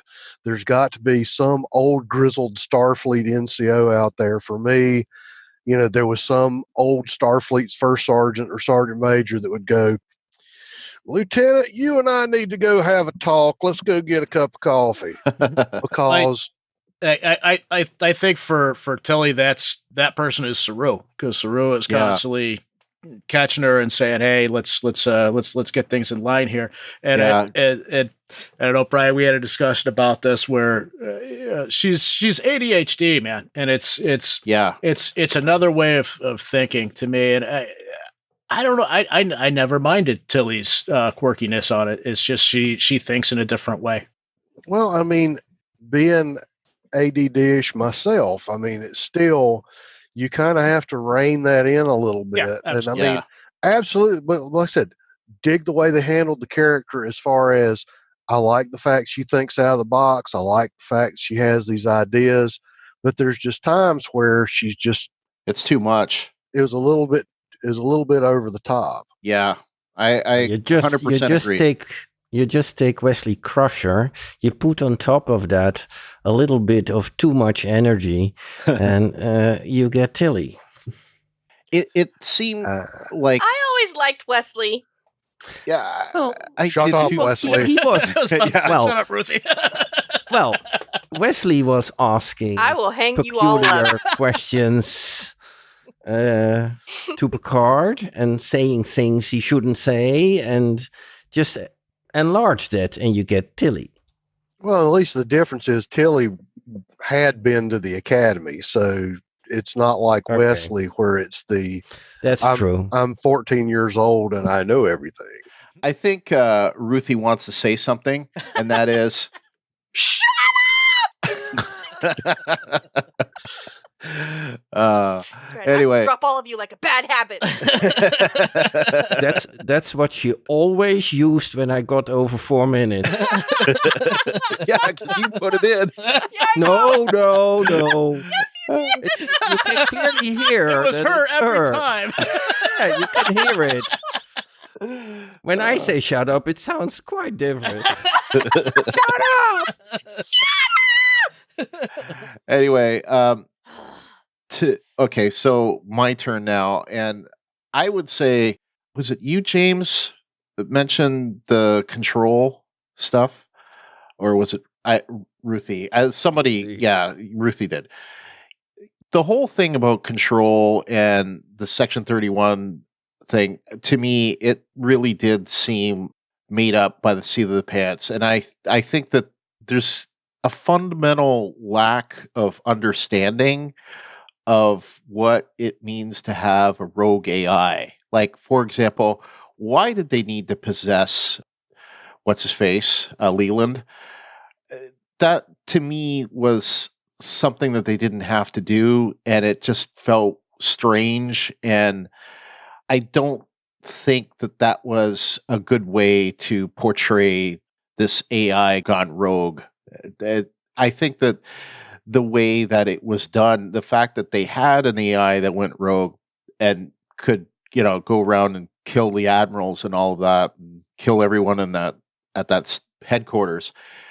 That's one thing, but I think that how it was done in a lot of ways didn't work for me, and I had issues with that part of the story, and I could almost say like all parts of the control stuff. It didn't work for me. It's not how I would have written it. I think too that you had an AI that was trying to achieve sentience, yet it already was sentient. Sentience.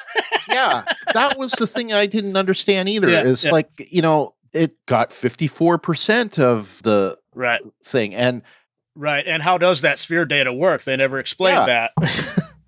Only if they get 100%, do they become fully sentient, or is it like like if it was a doc where like a cipher of some sort? Yeah, like it seems to me that could have been better explained, and I would just say that they could have done a lot better job at how that whole thing was portrayed. And the fact, James, the point that I would also make, I mean, it kind of was sentient already. So what was the point? That it's trying to exterminate. It's already aware that it has a mission and it wants to just wipe out all life. So obviously, it already realizes that it's self-actualized. So was it a question of the getting 100% of the data meant omnipotence, or like was it just one of those like perfectionist things? I can't do this until I have everything. Well, how much better did the AI have to be? Exactly. It could control ships. It could control ships. Yep. It could create holograms to, wrongly accuse somebody. It could create take over people. Yeah. It could create holograms that would bluff all the other humans when in communications. Right. Maybe there was something else. Now, on your data thing, the only way I could rationalize it, it's like copying. It's not copying a folder. It's like copying a zip file. Yeah. That it only got a piece of it, but it still couldn't do anything with it. Right. It can't translate it because it doesn't have the full thing to decipher. It's corrupted. If it was loose files and they got half of it, right. You better hope that this is the mineralogical files and, pictures. Pictures of kids weather and patterns, ducks, kitties. Yeah. All those cat videos on the internet. Yeah. That's funny. Yeah, I have to agree with you, though. The whole control thing seemed a little like, again, middle part kind of muddly. And for that matter, like, it already seemed to be, trying to wipe out people before it ever got any of the sphere data. And it seemed like they started out with a good idea, though. When Captain Pike and Ash Tyler went in the shuttle and got attacked, I mean, it seemed like that was a good idea, but that it never really, like, connected in, because I never really got that part explained to me about, like, the 500 years. What was this thing? What was that? Yeah. I mean, what? I think they wanted the cool giant squid effect, but I think that's your hook for how Arium got possessed. It was whatever the squid shot into the shuttle is what got into the mainframe that got her. Right, but how did the squid even, come to pass? Like, I don't know, maybe in one possible future it was able to get a hold of the sphere data, so it had this ability and sent it back. That's not really explained. I think Ruthie has a term for that. The only thing I could say is wibbly wobbly timey wimey. There we go. Yes. That's I was about to say it. That's the only thing I can say when it comes to this kind of stuff, is it just... Well, the only thing that fits, too. Yeah, and not to poach from another sci-fi property, but I will, because it's the only thing that makes sense when you're talking about time travel. 99% of the time is all I can say is it's wibbly wobbly timey wimey. We don't know. And for that matter, it's pretty obvious that in Star Trek there is no Terminator, because otherwise they really didn't learn the lessons of the Terminator. Yeah, but why is it every AI they still want to be all Skynet-y?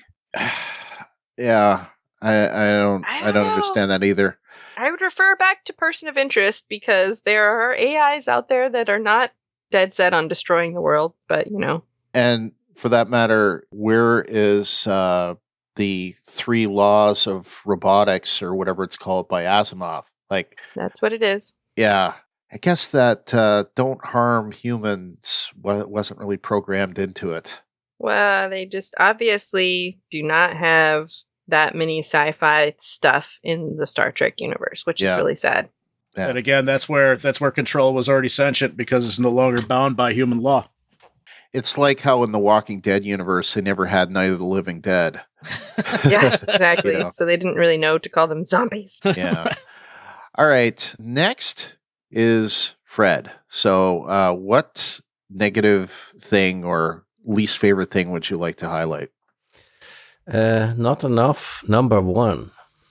Yes, I would agree with that. It's just simple as that. She was announced. We saw pictures of her.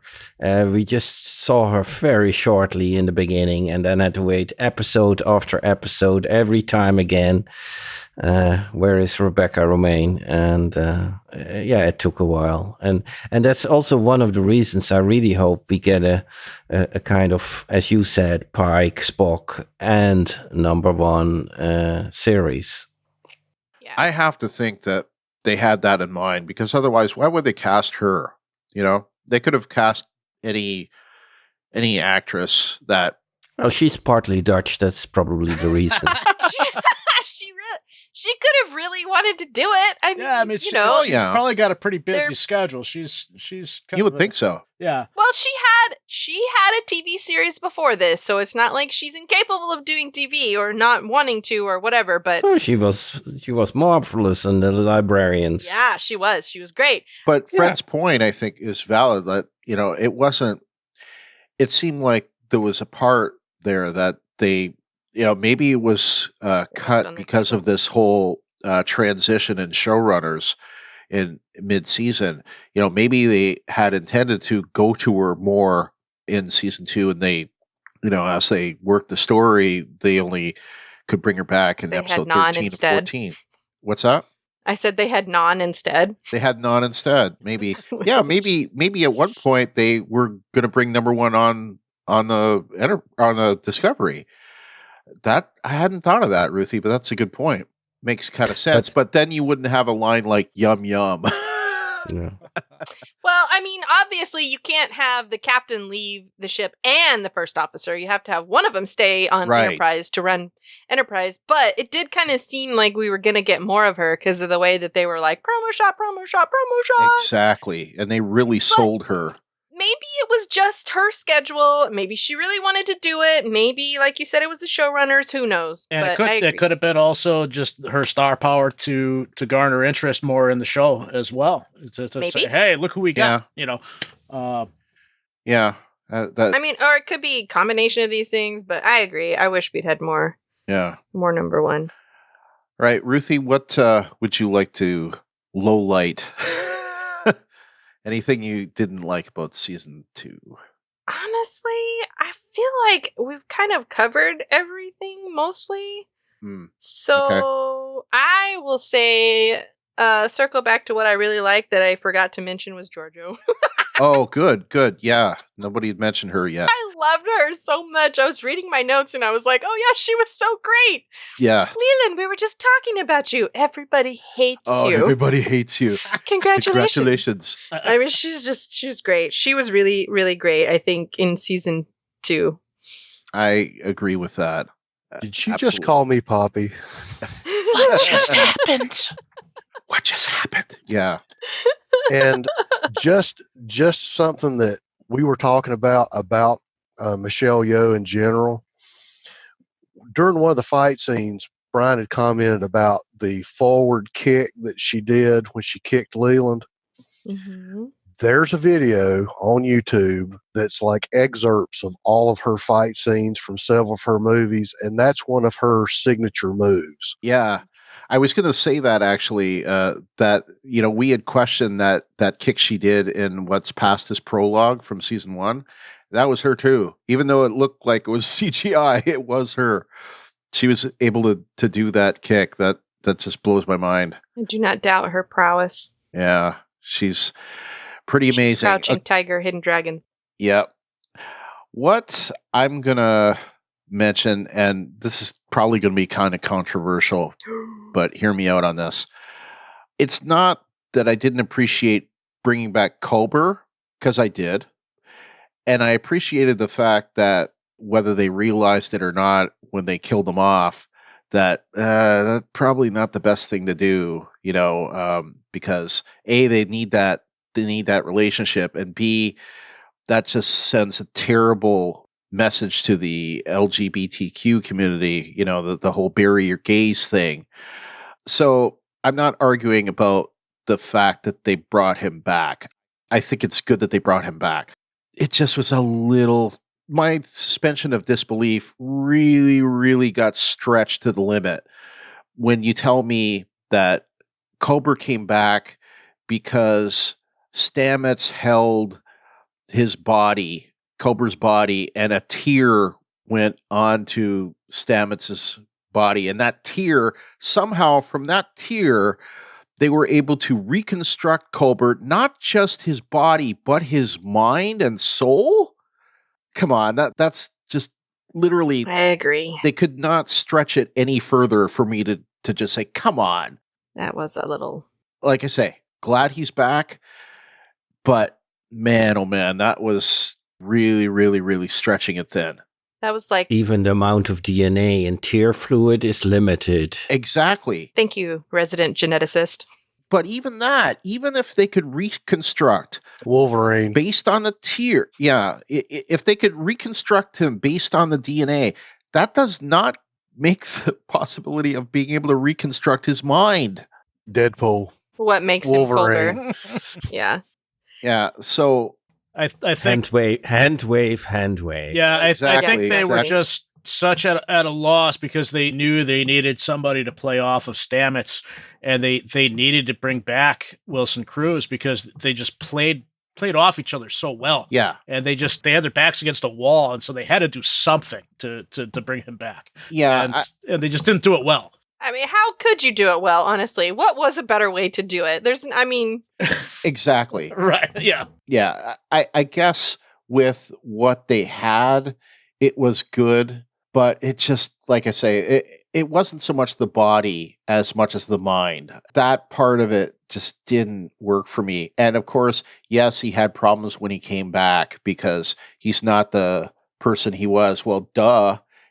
How could he even remember that, for that matter?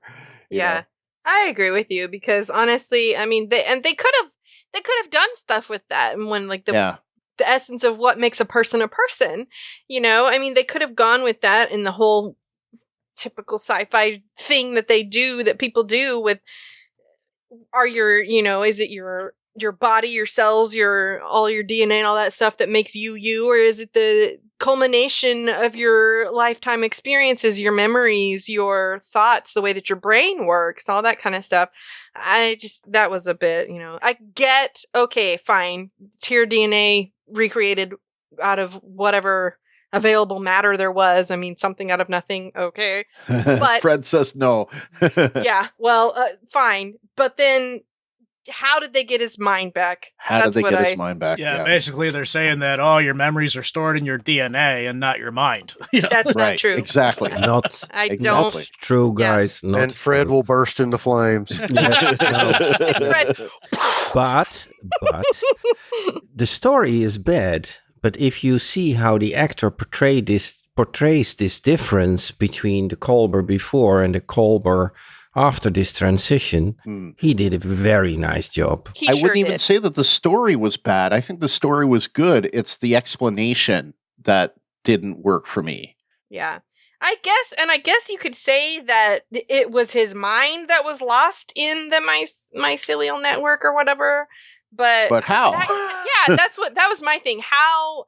I get that. I think that that's what they were saying, that we downloaded his mind into this body or whatever. But how did his mind get in there? Like maybe if they had somehow been able to incorporate something in season 1 where, like, I don't know, maybe they had made contact just as he had, entered that weird in between phase in going back to the mirror universe. Like if they had, I don't know, somehow interacted in the spore, whatever they call it, the spore chamber. We knew that Mirror Stamets was lost in the mycelial network. So yeah.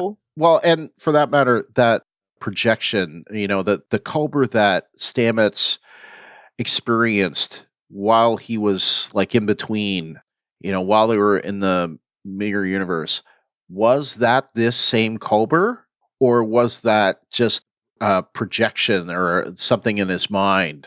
That I don't understand either. Yeah. Or was it, are you talking about, was it Stamets's was it memories and ideas of Culber? Yeah, exactly. I don't know. All right. Well, before we do a final thoughts, I want to do one round of anything that we didn't mention that you would like to mention. Freestyle, freeform. Nobody has to mute themselves, just whatever comes up, but we'll throw it to LT. Anything that we didn't mention yet that you want to mention about season 2? Good, bad, or indifferent? Well, and we had talked about it. It's for lack of a better way to put it, the variable pew-pew power of all the phasers. Yeah.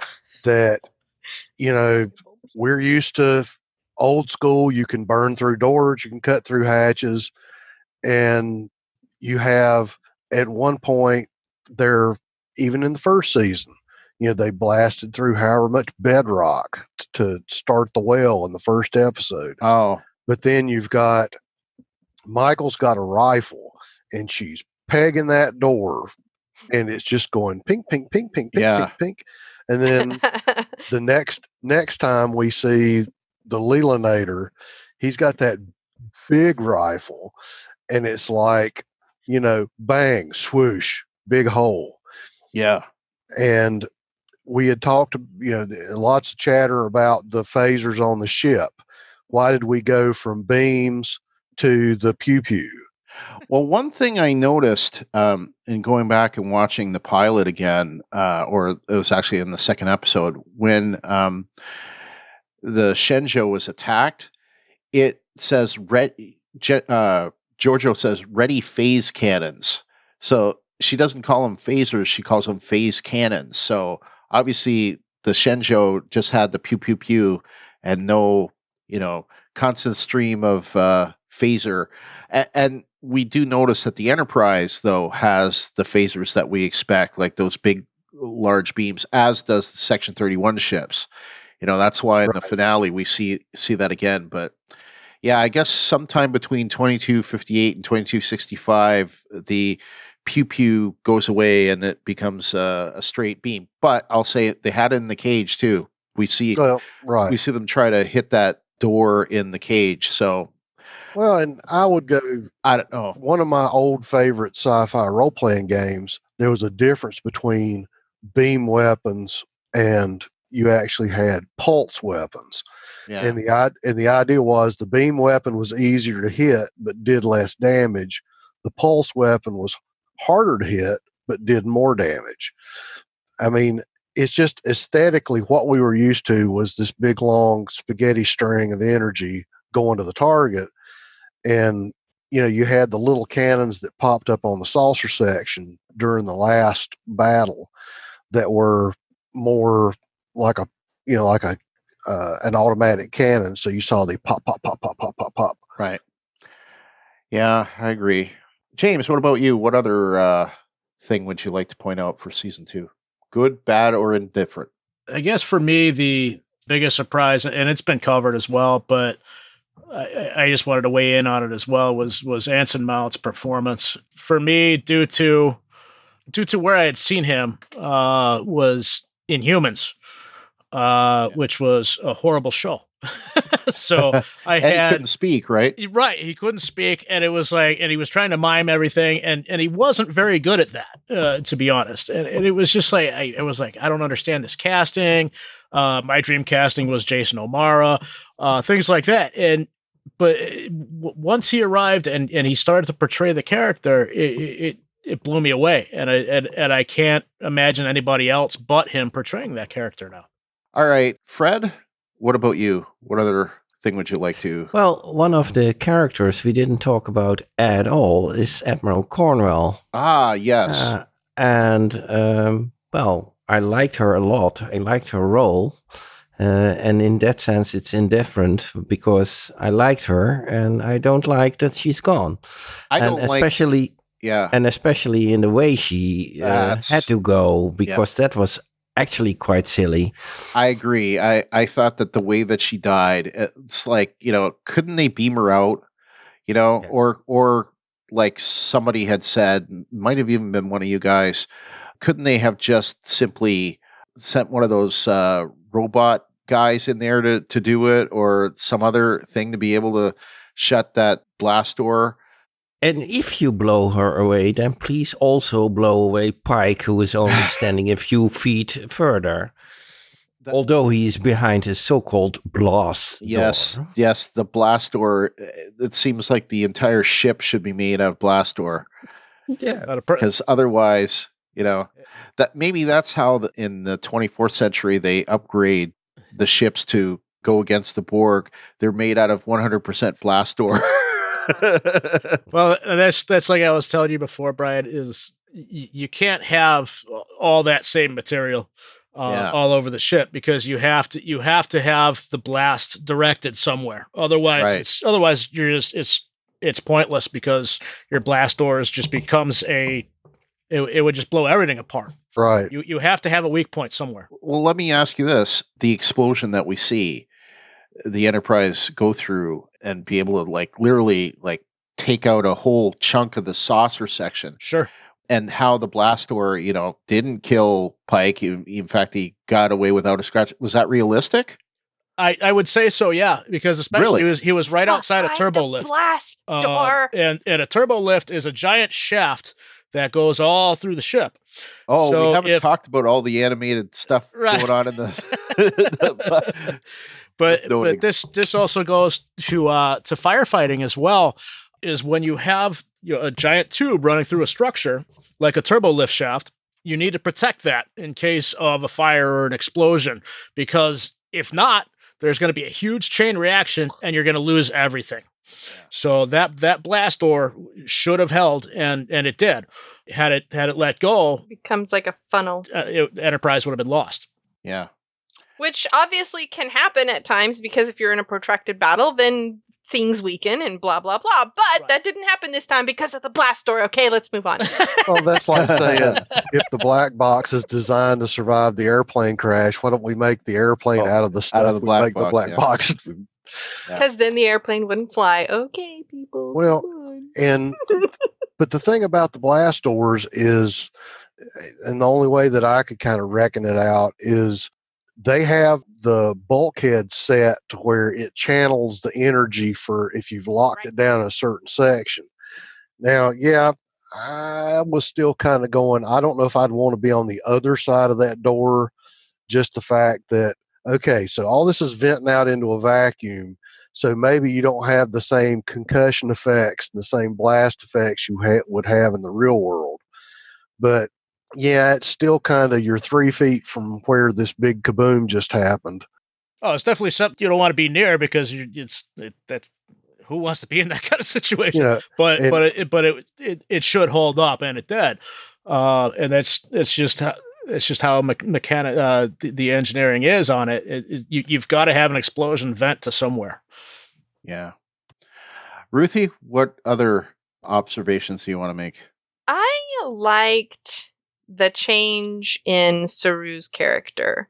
Yes. Honestly, I didn't really like him that much from season 1. I guess I'm not really a huge fan of the whole timidity thing, the second guessing yourself thing, which is why I feel like now Saru would make a great captain, because he has sort of lost that, or I should say maybe overcome that, because of the threat ganglia thing, which I never really it wasn't his inconsistent ganglia. Exactly, the inconsistent, like suddenly it's going out, like no inaccurate ganglia too. Yeah, exactly. It And only what works kind of threat when are we story talking permits about? it. Yeah, exactly. His plot shield ganglia, whatever.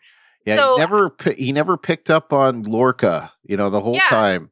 And he should have, but I like that they did away with that though, because I didn't really like it in season 1. I didn't like the way that he sort of lacked the confidence that he should have had with the experience that he has had. And I like the way that they sort of showed him kind of growing into that as well, with his sort of aggressive overcompensation at first, because that's kind of how I imagine it would be. Like, he's kind of overly aggressive in the beginning, and then he kind of maybe evens out a little bit, I guess. And I appreciated that. And because I didn't really like him before. I love Doug Jones, but he was not really my favorite character, which made me sad because I really love Doug Jones. But now I think that I can get behind him as a character. I like him more, which is why I did not like his short trek as much. But now I like him. All right. Well, I guess the point I'll make before we kind of give final thoughts, so we really haven't talked about it much, is the Red Angel itself and that whole mystery. And I would say that I thought parts of it were really well done. And I think that the whole surprise about it, we're thinking it's Burnham, it's Burnham, it's Burnham. I even said it very early on, it's Burnham, it's Burnham, it's Burnham. And then it's you know how we said it's Burnham? Well, it's really your mom. And the portrayal of Sonia Sohn, I thought she did a magnificent job as her mother, as Dr. Burnham. Yeah, she's pretty spectacular. Yeah, and so I think it had a tremendous payoff, and I loved the fact that they figured out that Burnham was in fact the Red Angel that we had seen. But there's so many other things about it that I just was really? It is kind of funny how it seemed like Section 31 was surprised that Burnham was the Red Angel, but they didn't bother saying it, of course. But then that makes total sense because she isn't the Red Angel, it's her mother, but she is a Red Angel. They never really explained the signals at all. Why did the 7 signals show up at the beginning of the season? And because they didn't go to one place in time, it went to different places in time. So what's up with that? It wasn't really explained how they did that. They went there because they went there. Exactly. Are you talking about how, in the very start of the season, Pike says, "Oh, we've got these 7 signals," seeming like they all showed up at one time, yet they didn't actually do that. Right. Exactly. That is my point. Right. That was that almost seems like it was a forgotten point. Yeah. And that goes back to the Terra Elysium thing where it's we're going to do this and it's going to be fantastic. And then kind of crash and burn. Yeah. Mm-hmm. And the point, you mentioned, James, how did all those people get over there? That wasn't explained at all. And I would really like to know. I mean, maybe she brought across some technology from 950 years in the future that was able to bring it, but that was never explained either.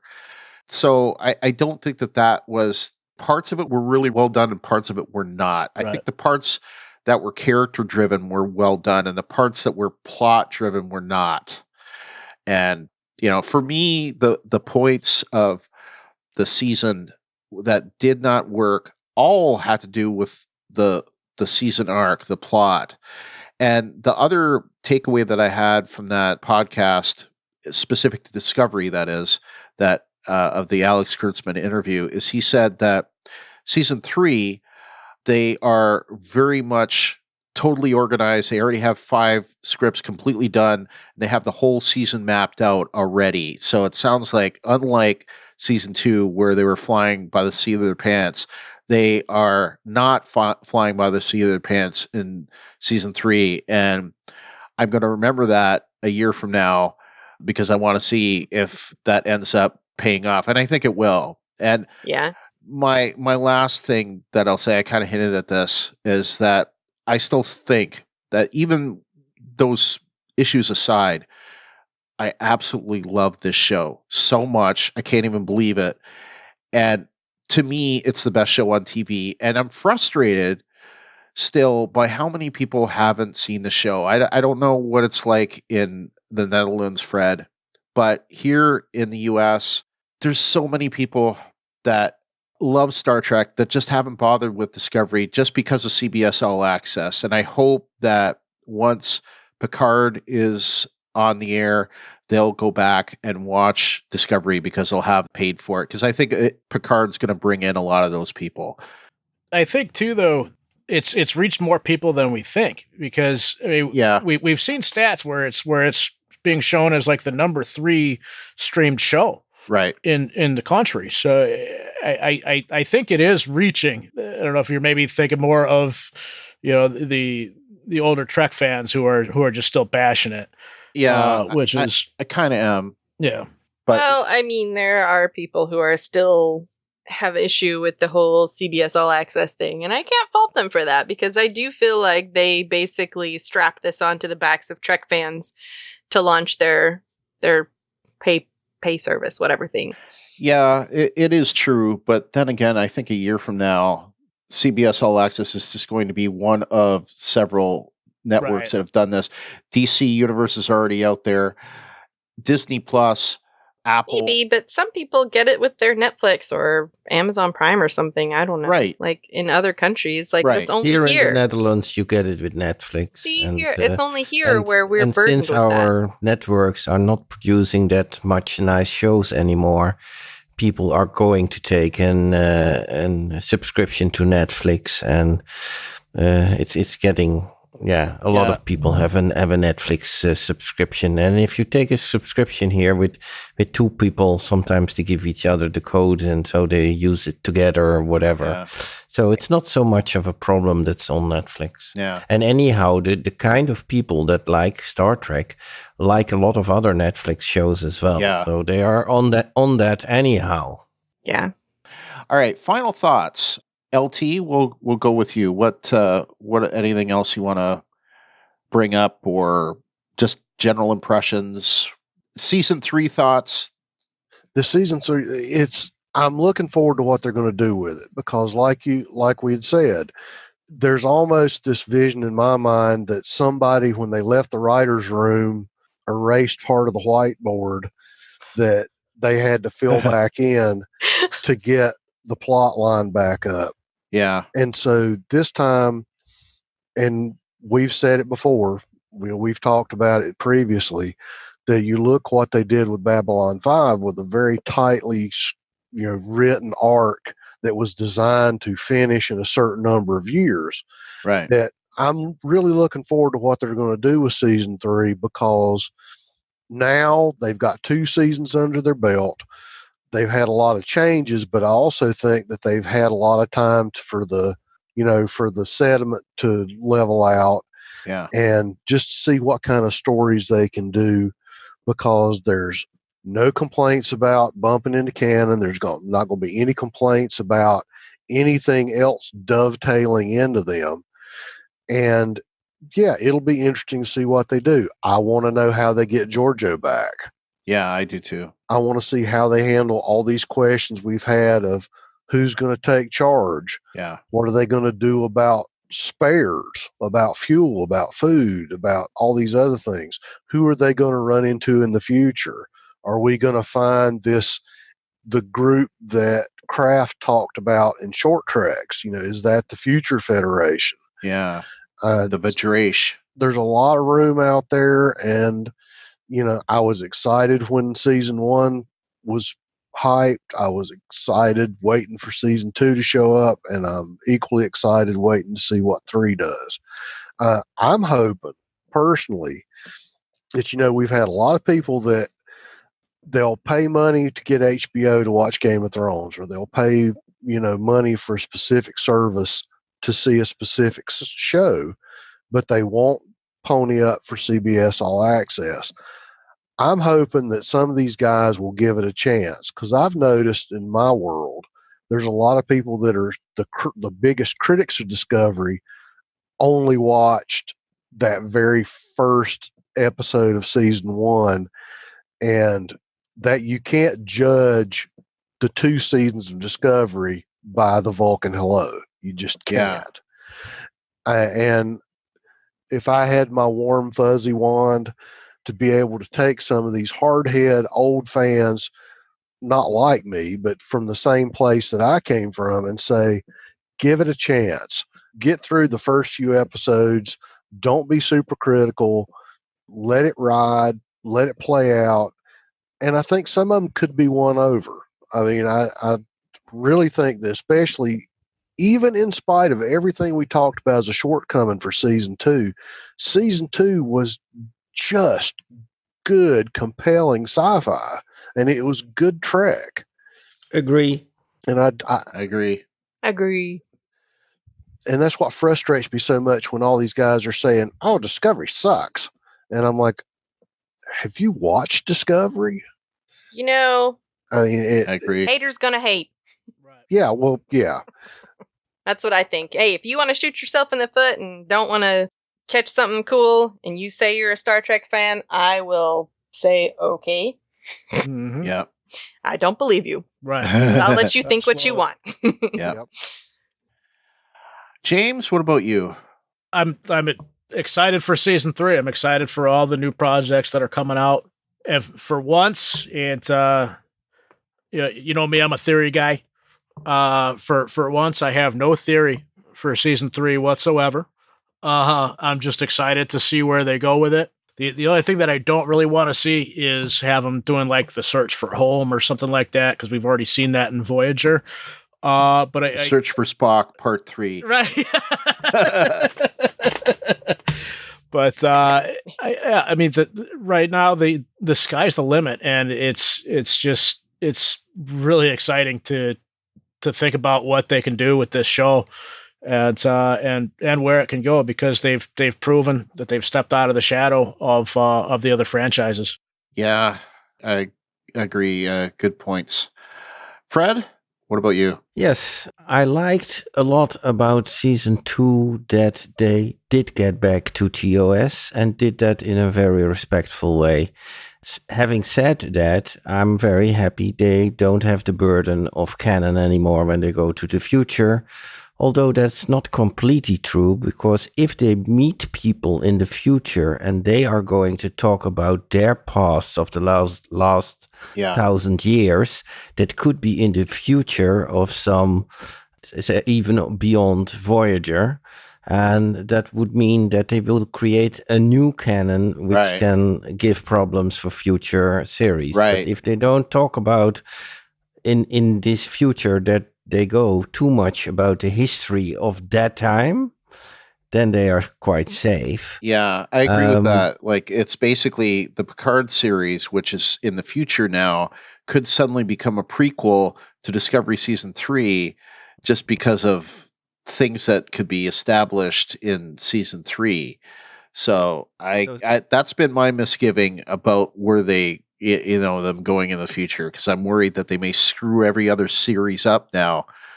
I would have much rather them headed to like a time that would have been maybe around Picard's time in the Picard series, and that could have led to some crossovers maybe, although I don't love that idea.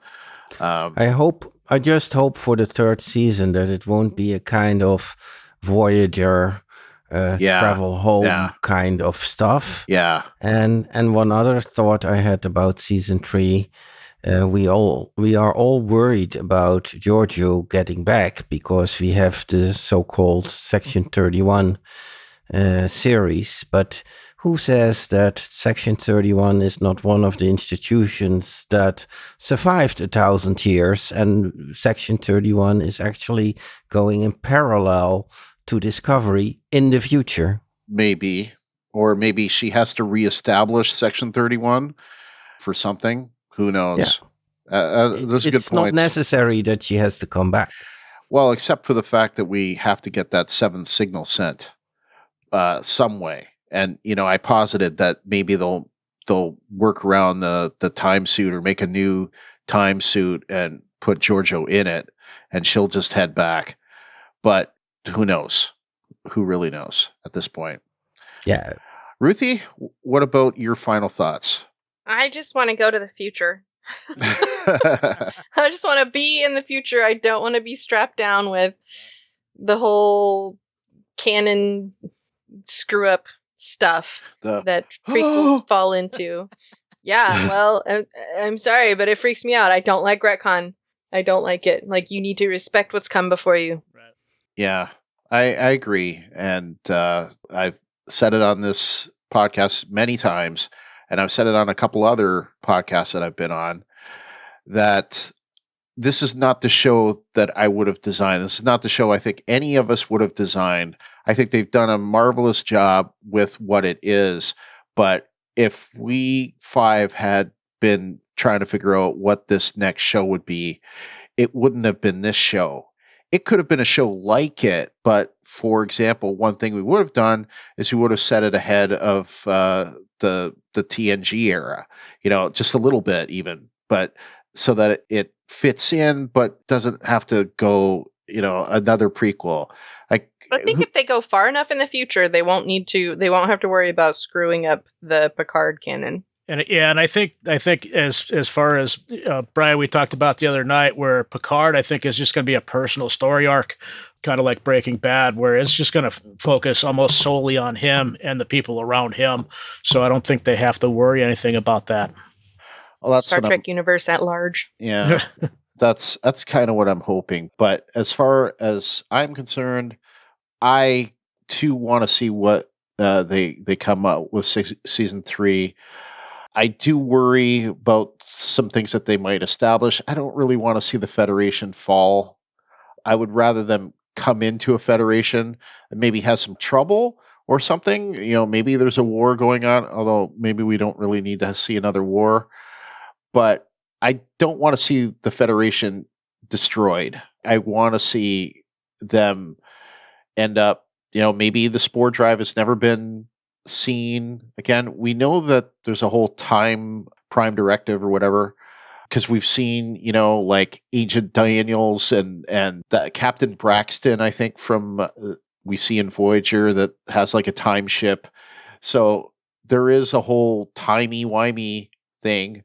The steal Ruthie's line. But from Doctor Who. Yeah. So anyway, I look forward to it, and I love the 2 seasons. I'm just, I'm beside myself. My wife says I'm obsessed, but it's like, duh. But I very much love this show, and am thankful for what we have at this point. All right, so just want to throw it around the horn one last time to say thank you guys for doing this roundtable. I know it was longer to do it than I wanted to do it, but it just timing wise didn't work out. But thank all of you. And LT, if anyone wants to contact you, how can they do so? Or do you have anything going on you want to promote? No. Or do you want people to leave you alone? So far, I've just been trying to, I'm poking my head in and out in different places, trying to reassert my Star Trek fandom. Well, one thing that you can say is we were recently both on the patrons roundtable for Trek FM, talking about technobabble. That was a lot of fun. It really was. Yeah. I'm hoping I sound way better than I did on that very, very first podcast I did for those guys. Yeah, I thought so. I thought you did. But great. If somebody really wants to find me, I'm on Facebook at the Star Trek Discovery Podcast group. I am around on a couple of other forums on Facebook. I don't have a Twitter. I've actually tried to keep a fairly small social media footprint. But if you really want to find me, that's where I should be. Great. James, what about you? Basically same as LT. You can find me on Facebook. I also don't have I like to call it Tweeter because I'm old and I don't do that stuff. So, but yeah, you can find me there. Find me on the Discovery Podcast group, and that's about it. Other than that, I'm busy with the 2-month-old and the family. So, oh yeah. How's the baby? He's great. Yeah. Yeah.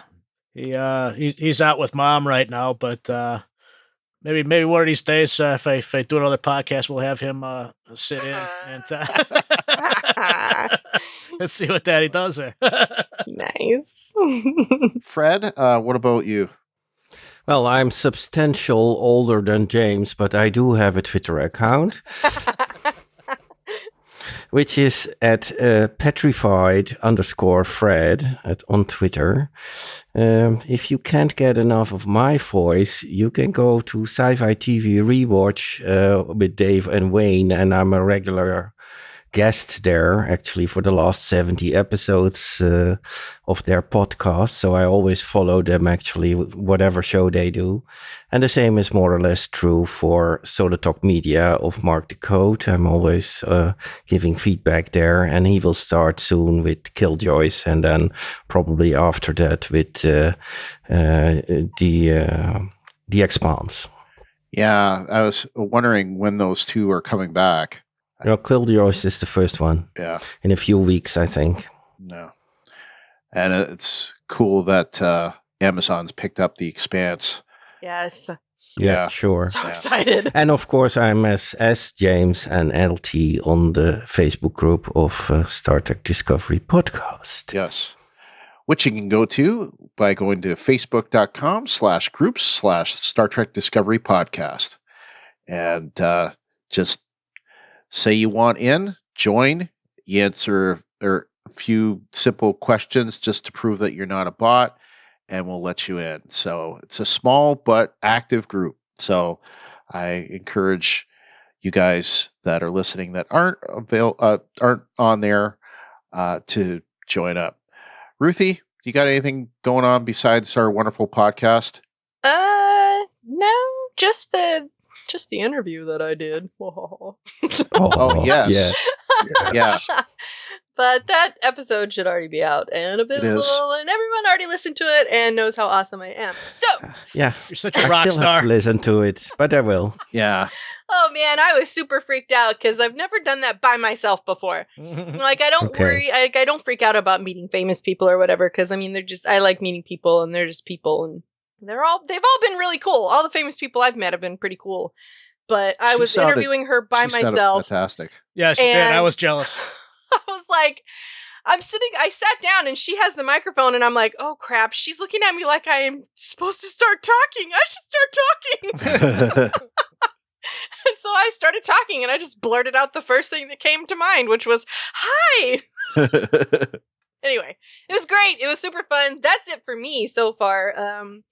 I would like to do more interviews. I am on, as I call it, the Twitter, but I don't interact very much on the Twitter because I don't like it. But I know there are plenty of people out there who aren't on Facebook and like Twitter. I don't understand those people, but mostly I'm on Facebook, though. The Facebook group. But I'm not on Facebook as much as other people are. I just don't really... Just not as much into social media as I maybe used to be when I was younger. Now I'm all, get off my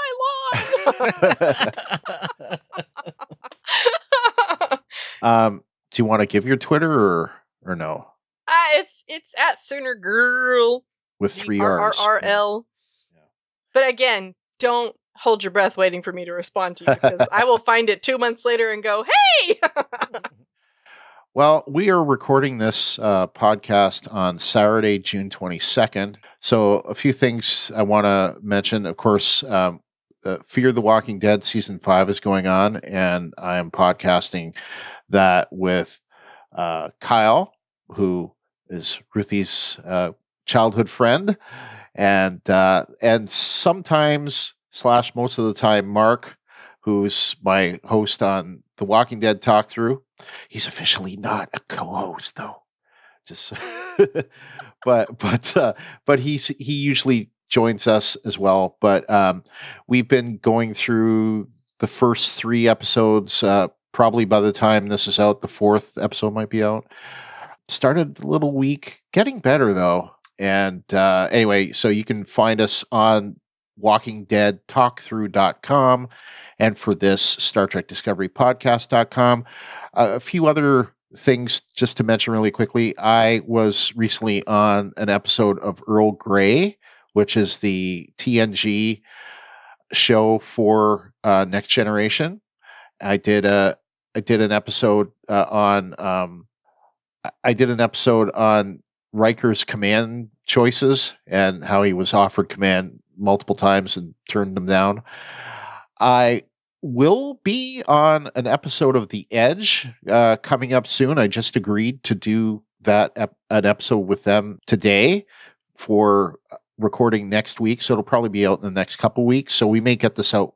And I've been on recently a Patrons Roundtable for Trek FM with LT actually, discussing the technobabble and math used in Star Trek, and brought up for Discovery, brought up the whole thing on Burnham trying to get out of the cell in the at the binary stars as one of my examples. But anyway, so that's what I've got going on.